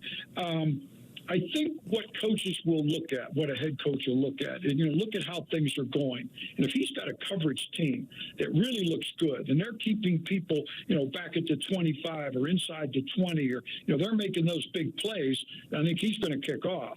Now, if I've got a group out there that's maybe not quite as good, and all of a sudden they're busting it up to the 50, then I'm going to say to hell with it. Kick it in the end zone, take it at the 30. I think that'll be the way that people will look at it, Mike. Is it tough in Denver, though, because as you alluded to with the thin air, it is so easy to kick it out of the end zone. Is it tough for a kicker to kick it to the 5 or kick it to the 3 to initiate a return. No, we don't have any trouble with it. Here's the thing. Don't forget, with the rules now, you've eliminated hang time from the kick. Right. You've eliminated it because it doesn't matter because you can't go. The coverage team can't move until the ball hits the ground or is touched. So, what everybody's doing, they're lining up in field goal steps. And they field goal step from the 35, and they kick it, down between the landing area, the 20, and the goal line. So it's really unless there's a real hurricane, then it's not a problem at all. Last night, you saw a very generic version of what's going to happen. They kicked it in the middle of the field. They covered straight. Only, I think it was Chicago, had a return where they double-teamed one guy, and that's, we're going to see a little bit different from us. But that was very generic, just getting an idea what it looked like. And the coverage was base. Both teams pretty much blocked straight man-to-man. Believe me, you're going to see a lot more of that. You'll see balls kicked into the corner. You're going to see what I refer to as a dirty ball, kind of a line drive that hits maybe around the 15 and squirts all over the field to try to make it a little difficult in picking it up and fielding it properly. So I think it's going to be no problem to kick it into that area. I think you'll see a lot more corner kicks than maybe what you saw last night. Last night was a generic version. And I'm wondering, Mike, and we're talking with Mike Westhoff, do you think, I know that you're like a mad scientist with this stuff, and you probably have a lot of ideas of things that would work. Are you going to show any of them in these games? That's a good question, and I'm not going to give you an honest answer. I'm going to try. What I want to do, though, I want to make sure I can challenge both my return and my coverage. I want to be able. I'm going to run some returns similar to what I want to open up with. Will I open up with that? That's a good question. I may or may not. You almost have to go in a little bit with calling. What I did for years, Mike, as a coach, I had a return that I would show on the sideline. It would be drawn up where we were going to double team. Say as you number 1, 2, 3, 4, 5. We would double a 4, trap the 5, and block out on 1, 2, 3. That was our old jet call. Well, I'd get in the huddle and I'd show it and I'd say, okay, here we go. We're going to run jet. And then I would stand on the sideline and I would look at the kicker. I did this every game my whole career. I would look at the kicker and I knew exactly where he was going to kick the ball and I signaled it. I never got caught and I was never wrong. And we were pretty good. We led the league. Right. We were pretty good. I got more returns and touchdowns than anyone. You can't do that now. That's over. Forget it. You can't do it because if they're standing field goal steps, I know where he's going to kick the ball. So what we'll try to do, if we want to run a return like that, is we'll have a base call. And wherever they kick it, we'll run whatever particular call. Either we're going to run it to the kicker away, things like that. So it changes your strategy a little bit. It really does. But there's, a lot of times, although if you want, you could go back and just block it straight man-to-man and run it like an offensive play and run the daylight. You can do a lot of that. One thing we're learning is that if the kick is kind of a batting practice kick, where they can run up and catch it at the 10-yard line, look out, because now it's really tough on the coverage. So, there's going to be strategy involved, and I think you're going to see it. You probably won't see the total strategy until it opens up on opening day. You're going to feel it. I want to stress our guys. Now, we're going to practice against Green Bay. Now, I'll probably try to give Green Bay a little full basket, to do different things. To see how good we are. And I know I don't like them anyway, so, I don't really care. That's how I do it. That's just me. But that's just how I do it. But it's a challenge. There's a lot of moving parts, and I think you're going to really it's the biggest rule change, I think, in football since I've been in since 1980. Wow. So you think the net result will be a much more compelling play for fans? I think it will be, yes. I do. I believe that. I think because here's another thing, and this is something you have to be very careful of, because you've got a lot of bodies together. So the penalty can kill you. Because all of a sudden, that penalty, next thing you know, you'll be starting on a 10-yard line. Right. The penalties, you got a holding call, and they move it back, you're on the 10. Or you make one guy runs around a block, and that hole opens up. Hell, I can run through it, Mike. I can get through the hole. It's going to happen that fast. So I think you're going to see I don't think last night was a real indication of what you're going to see. I think it'll be much more dynamic either way. I think it can be either way because you get a real good coverage team that's doing some different things. It could be exciting. So, and honest to goodness, I don't know because I've never really experienced it. It's new. And I love kickoff return was my favorite thing as a coach. And I think it's something I did very well. So now, I'm trying to retool myself. I'm wondering. I'm sorry, Peter. You go. No, okay, sorry about that, Michael. You just because you said that, how much you love the kick return. Devin Hester is going into the Hall of Fame this year, and Mike, there's been so few special teams players that have gone in historically. I'm a huge Commanders fan. I go on the radio every week with Brian Mitchell. I cannot believe that guy's not in the Hall of Fame yet. Does it surprise you / irritate you that this happens so rarely for the guys that play in your group? It absolutely does. I mean, I believe he certainly deserved it. I think he's an incredible football player. Although against us, he never ran across the street. We were really good. He just did. You look it up. But I'm a gigantic Steve Tasker fan. I mean, Steve Tasker could wreck the game. He could wreck the game. And I think those guys deserve that opportunity. So I'm very happy that he's going in. I'm happy for him. I think he very much deserves it. It was always a goal to me. It's like I see Deion Sanders out here in Colorado, and I love to tease him because I know him. I went against him, and I tell him, I said, if you played against me your whole career, you'd be a greeter at Walmart. We used to kill him. But I love him. I would have loved to have him on my team. But I had Reggie Roby back then, and I had some great teams, and we didn't let him get anything against us. So I love teasing him. But no, I'm so happy that gets recognized because here, and sometimes I say this about the Jets. I loved my years at the Jets. It was an incredible time in my life. I loved it. We were in the playoffs a lot of the time I was there, of which I'm happy to remind them. They haven't been in the playoffs since I left, by the way. So you say what you want. But I loved it. And I love being able to contribute and help. And say, because we led the league. Think of all those guys I had. I had an army of guys that all led the NFL in returns. End up being 9 different guys. That was pretty cool. When the Leon Washingtons, and we could make a play that helped our football team get in. And there we are in the AFC Championship game back-to-back years. And it was so much fun for me to contribute and just be a part of a team that could win. And I loved my time in New York. I loved it. And we were a pretty good football team.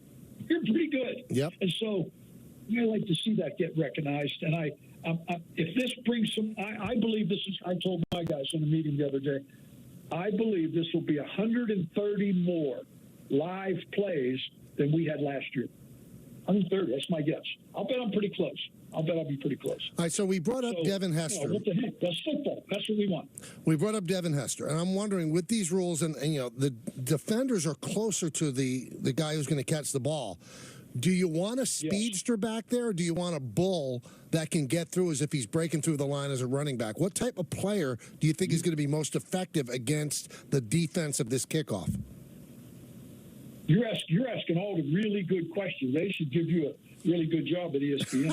That's pretty good. Thank you. No, Mike, trust me. You hit the nail on the head.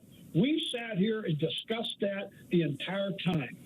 What do you do? Do you want to make it like get more big guys in your blocker, get a big powerful runner, and bust it up in there, or do you get a real fast guy? Here's the thing that I'm still sure of.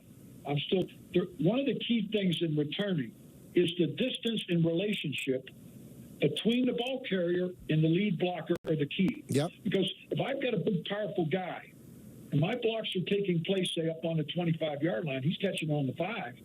He better have enough speed to get up there to the block, and I can't hold forever. So that's an interesting question. And we're trying, matter of fact, we've got at different times, we're putting different types of people in our blocking. Like I've gone to our offensive line. I've got some of our backup offensive line guys, and I'll stick a couple in at a time and try to, do different things and get a bigger, stronger back. So to be honest with you, I'm experimenting, and I don't have an answer, although I believe I love that guy that gets up in that spot in a hurry and can make that great break. But it's a real interesting question. Trust me, you hit the nail on the head with that one. But that's something that we're really taking a long, hard look at. And I'm not 100% sure right now. I'm not. Mike, I got to tell you, we are thrilled that you are back on the sidelines, and we're so glad that you give us some time, because this when I saw this rule and I watched yesterday, I said we got to talk to Westhoff, and you did not disappoint. So you know how we feel about you, and I thank you for coming on. Good luck this year.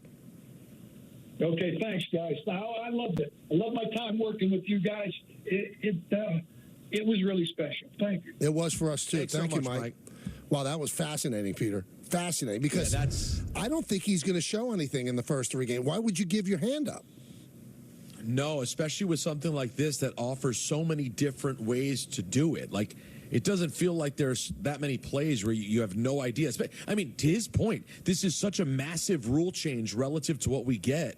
Yeah, why would you show anyone your hand when there could be so many different looks that people are going to try? Let's say if you just hold it for the first game, Peter, right? I mean, how many playoff positions are won by one game? What if you win that one game because you break out something on a kickoff that nobody's ever seen during the exhibition? Well, listen, I really hope it plays out great, because it could be an example of the NFL truly coming up with an awesome fix. The kickoff used to be pretty awesome.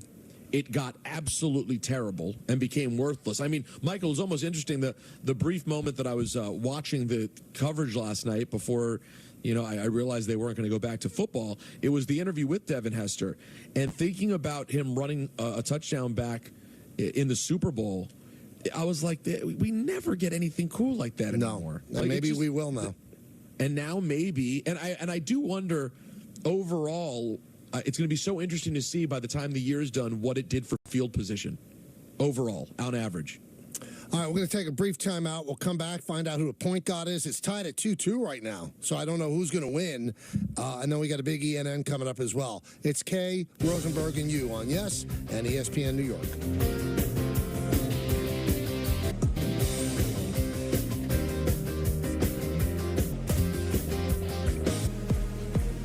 The captain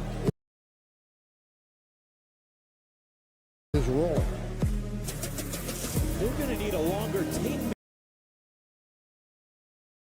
measure. A monster blast. See ya. Wow.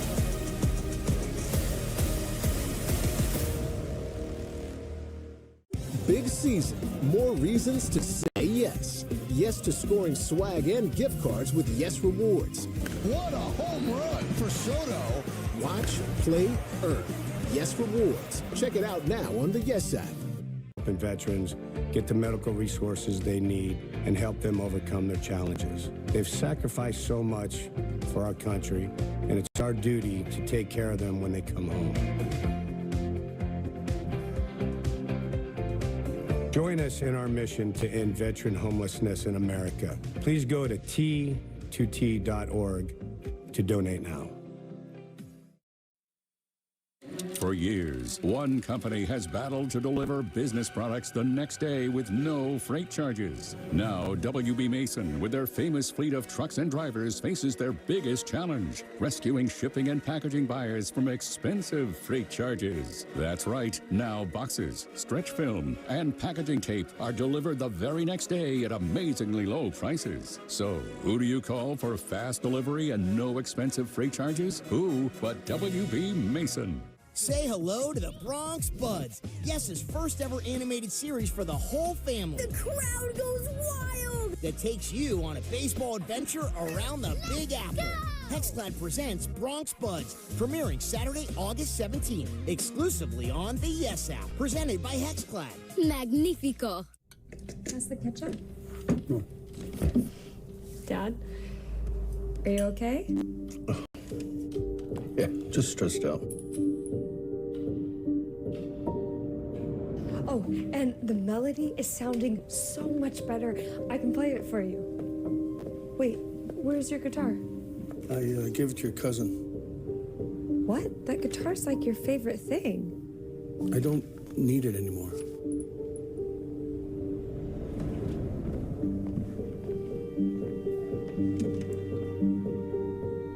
Some things are just better than others. I think you should go talk to someone. It's not that easy.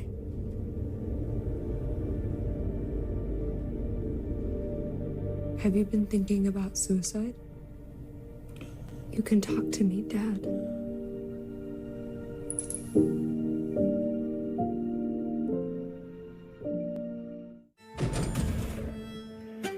Is it possible to be more capable and more practical?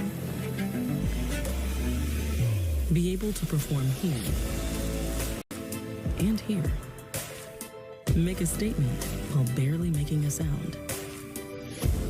And command the road, as well as what lies ahead. How we get there matters. Blue Chew? Yeah, you know Blue Chew?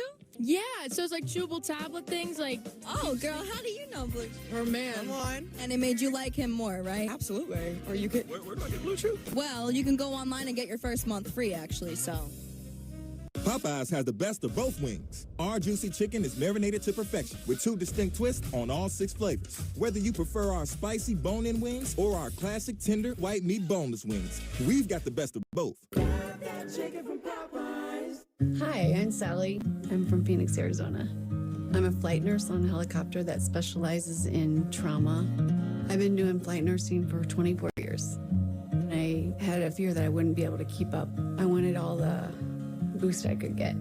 I heard about Prevagen from a friend. I read the clinical study on it, and it had good reviews. I've been taking Prevagen now for 5 years, and it's really helped me stay sharp and present. It's really worked for me.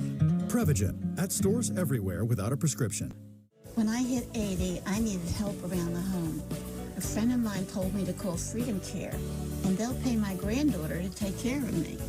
Funded by Medicaid, Freedom Care allows people to choose who provides their care, and the caregiver gets paid instantly after their shift. Life is sweeter with her around. Nana gave me so much joy as a child. Now it's my turn to return the love. Call now to find out benefits and pay, and how fast you can get started. Hey, so I found a betting system that's really working great for me. So did I. What's yours? I set up an hour-a-week time limit on FanDuel. I can also set up wager limits, so I only bet what I can afford, and betting stays fun. Right. So what's your system? What's that? Your system. What's your system?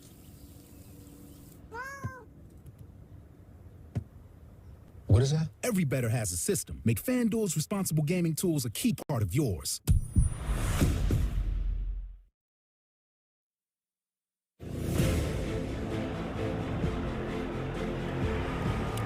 Soto keeps doing it. See ya. Chisholm's first Yankee home run. A monster blast by Aaron Judge.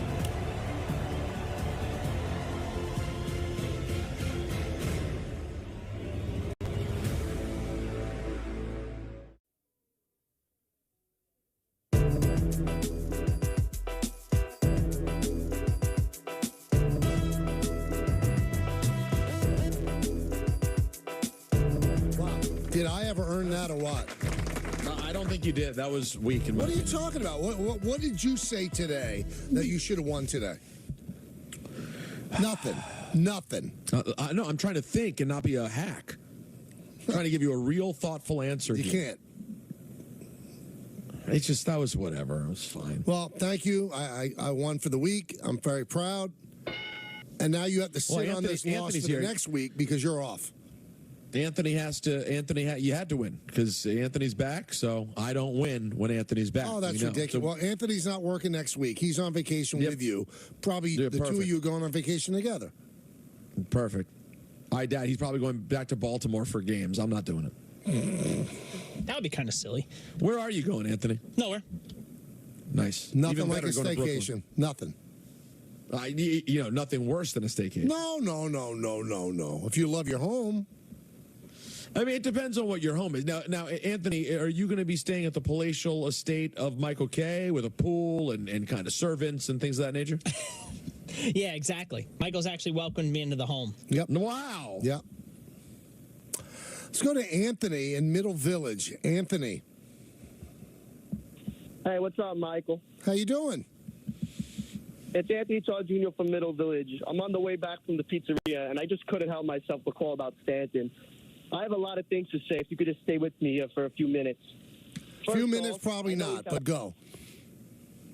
First off, I know he's had a past of injuries, but I think Boone should get him in the outfield at least once a series or once every 6 games. Boone needs to keep his legs fresh from playoff time. And if he can't get from third to home or from second to third on a fly ball, he becomes a big liability on the base path. This is how you lose the World Series, Mike. You know this. And I'm just trying to eat my pizza, and I just can't watch this in the playoffs. This is how you lose, Mike. Yeah. You can't get first to third at home. He can't.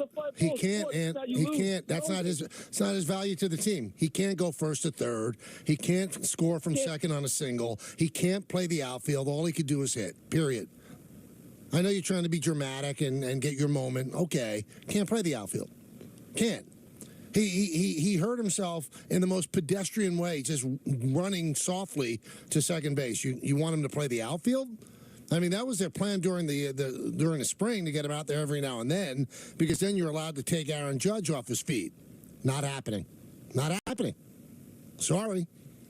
I'm sorry you can't enjoy your pizza. Let's go to Noah in Minneapolis. That was quite a call. Hey, Mike, Peter, how you doing? Good. How are you? I'm doing well. Michael, I got a quick question for you. What's your favorite stadium in baseball? Well, I'll say Yankee Stadium, but after we take that one away, probably either Seattle or Baltimore. Yeah, there you go. Do the right thing. All right. So I can agree with you on Baltimore, but Seattle, I mean, you slap a dome on every stadium like you said to do yesterday. I mean, that's not baseball. Why not? Baseball to be played outdoors. Well, first of all, Seattle's a retractable dome, so that's a, there you go. That's a bad line to draw. But, I mean, come on, a retractable dome is more similar to Tropicana than it is to an outdoor No, it's not. stadium. I've been to a retractable dome. Yeah. I've been to a retractable dome. It's not the same. Well, the same as what? Not the same. So you live in Minneapolis, Noah. And by the way, we're going to say goodbye to Yes. You live in Minneapolis. I hope at one point that the Twins are a good enough team that they go to the World Series and that people will have frostbite. They'll have frostbite at Target. That's a wrap on the show for today and this week. Coming up next, our coverage of the Yankees and Blue Jays gets underway with Yankees batting practice today. For all of us here on the Michael Kay Show, this is Chris Sheeran saying have a great night. Enjoy the game. Enjoy your weekend. We'll see you Monday at 3 o'clock.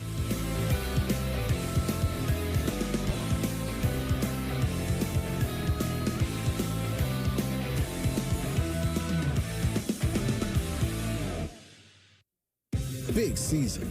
More reasons to say yes. This is star power. Wow. Yes to the ultimate viewing experience. Cole dials it up. What a home run for Soto. Aaron Judge crushes one.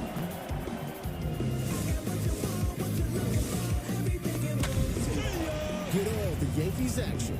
The Yes app. Download now. The Michael Kay Show on Yes is presented by Untuck It. Shirts designed to be worn untucked. Shop now at untuckit.com.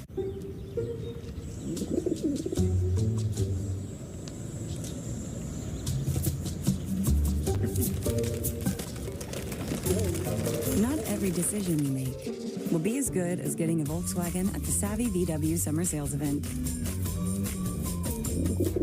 2024 Volkswagen models cost less to maintain than Honda. Get 1.9% APR financing or a $2,500 customer bonus on a new 2024 Tiguan. At Papa John's, get an extra large New York style one-topping pizza for only $10.99. It's a mouth-watering, stretched thinner, made bigger, more for your money, extra large New York style one-topping pizza for only $10.99. Better get you some Papa John's. Come together with Unity by Hard Rock and Yes. Enter to win an unforgettable trip to spring training, including a meet and greet with Yes announcers. Oh, yes! One grand prize winner and a guest will receive round-trip airfare, 4 nights at the Seminole Hard Rock Hotel and Casino Tampa, plus a $500 resort credit towards entertainment, dining, and more. 1,500 entrants will score a free 1-month subscription to the Yes app. To enter, sign up for a Unity by Hard Rock account and join the global loyalty program to earn rewards all over the world. 4 delicious pieces of chocolate. 3 crisp wafers. 2 layers of sweet Kit Kat filling. 1 incredible break. Have a break. Have a Kit Kat. Now served up in birthday cake. When I hit 80, I needed help around the home. A friend of mine told me to call Freedom Care, and they'll pay my granddaughter to take care of me. Funded by Medicaid, Freedom Care allows people to choose who provides their care, and the caregiver gets paid instantly after their shift. Life is sweeter with her around. Nana gave me so much joy as a child. Now it's my turn to return the love. Call now to find out benefits and pay and how fast you can get started. Popeyes has the best of both wings. Our juicy chicken is marinated to perfection with 2 distinct twists on all 6 flavors. Whether you prefer our spicy bone-in wings or our classic tender white meat boneless wings, we've got the best of both. The mood can strike at any time. And with Cialis Daily, you're always ready to perform. Medication is prescribed online and delivered discreetly to you. Get a 3-month trial pack at TryRexMD.com. Is it possible to be more capable and more practical? Be able to perform here and here. Make a statement while barely making a sound. And command the road as well as what lies ahead. How we get there matters.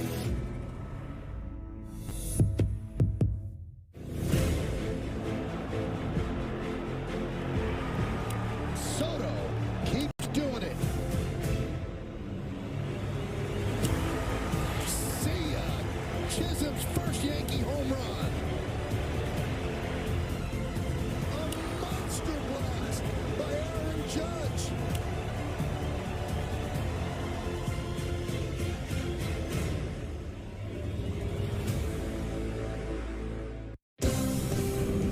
Your attention, please, ladies and gentlemen. You're watching Yes.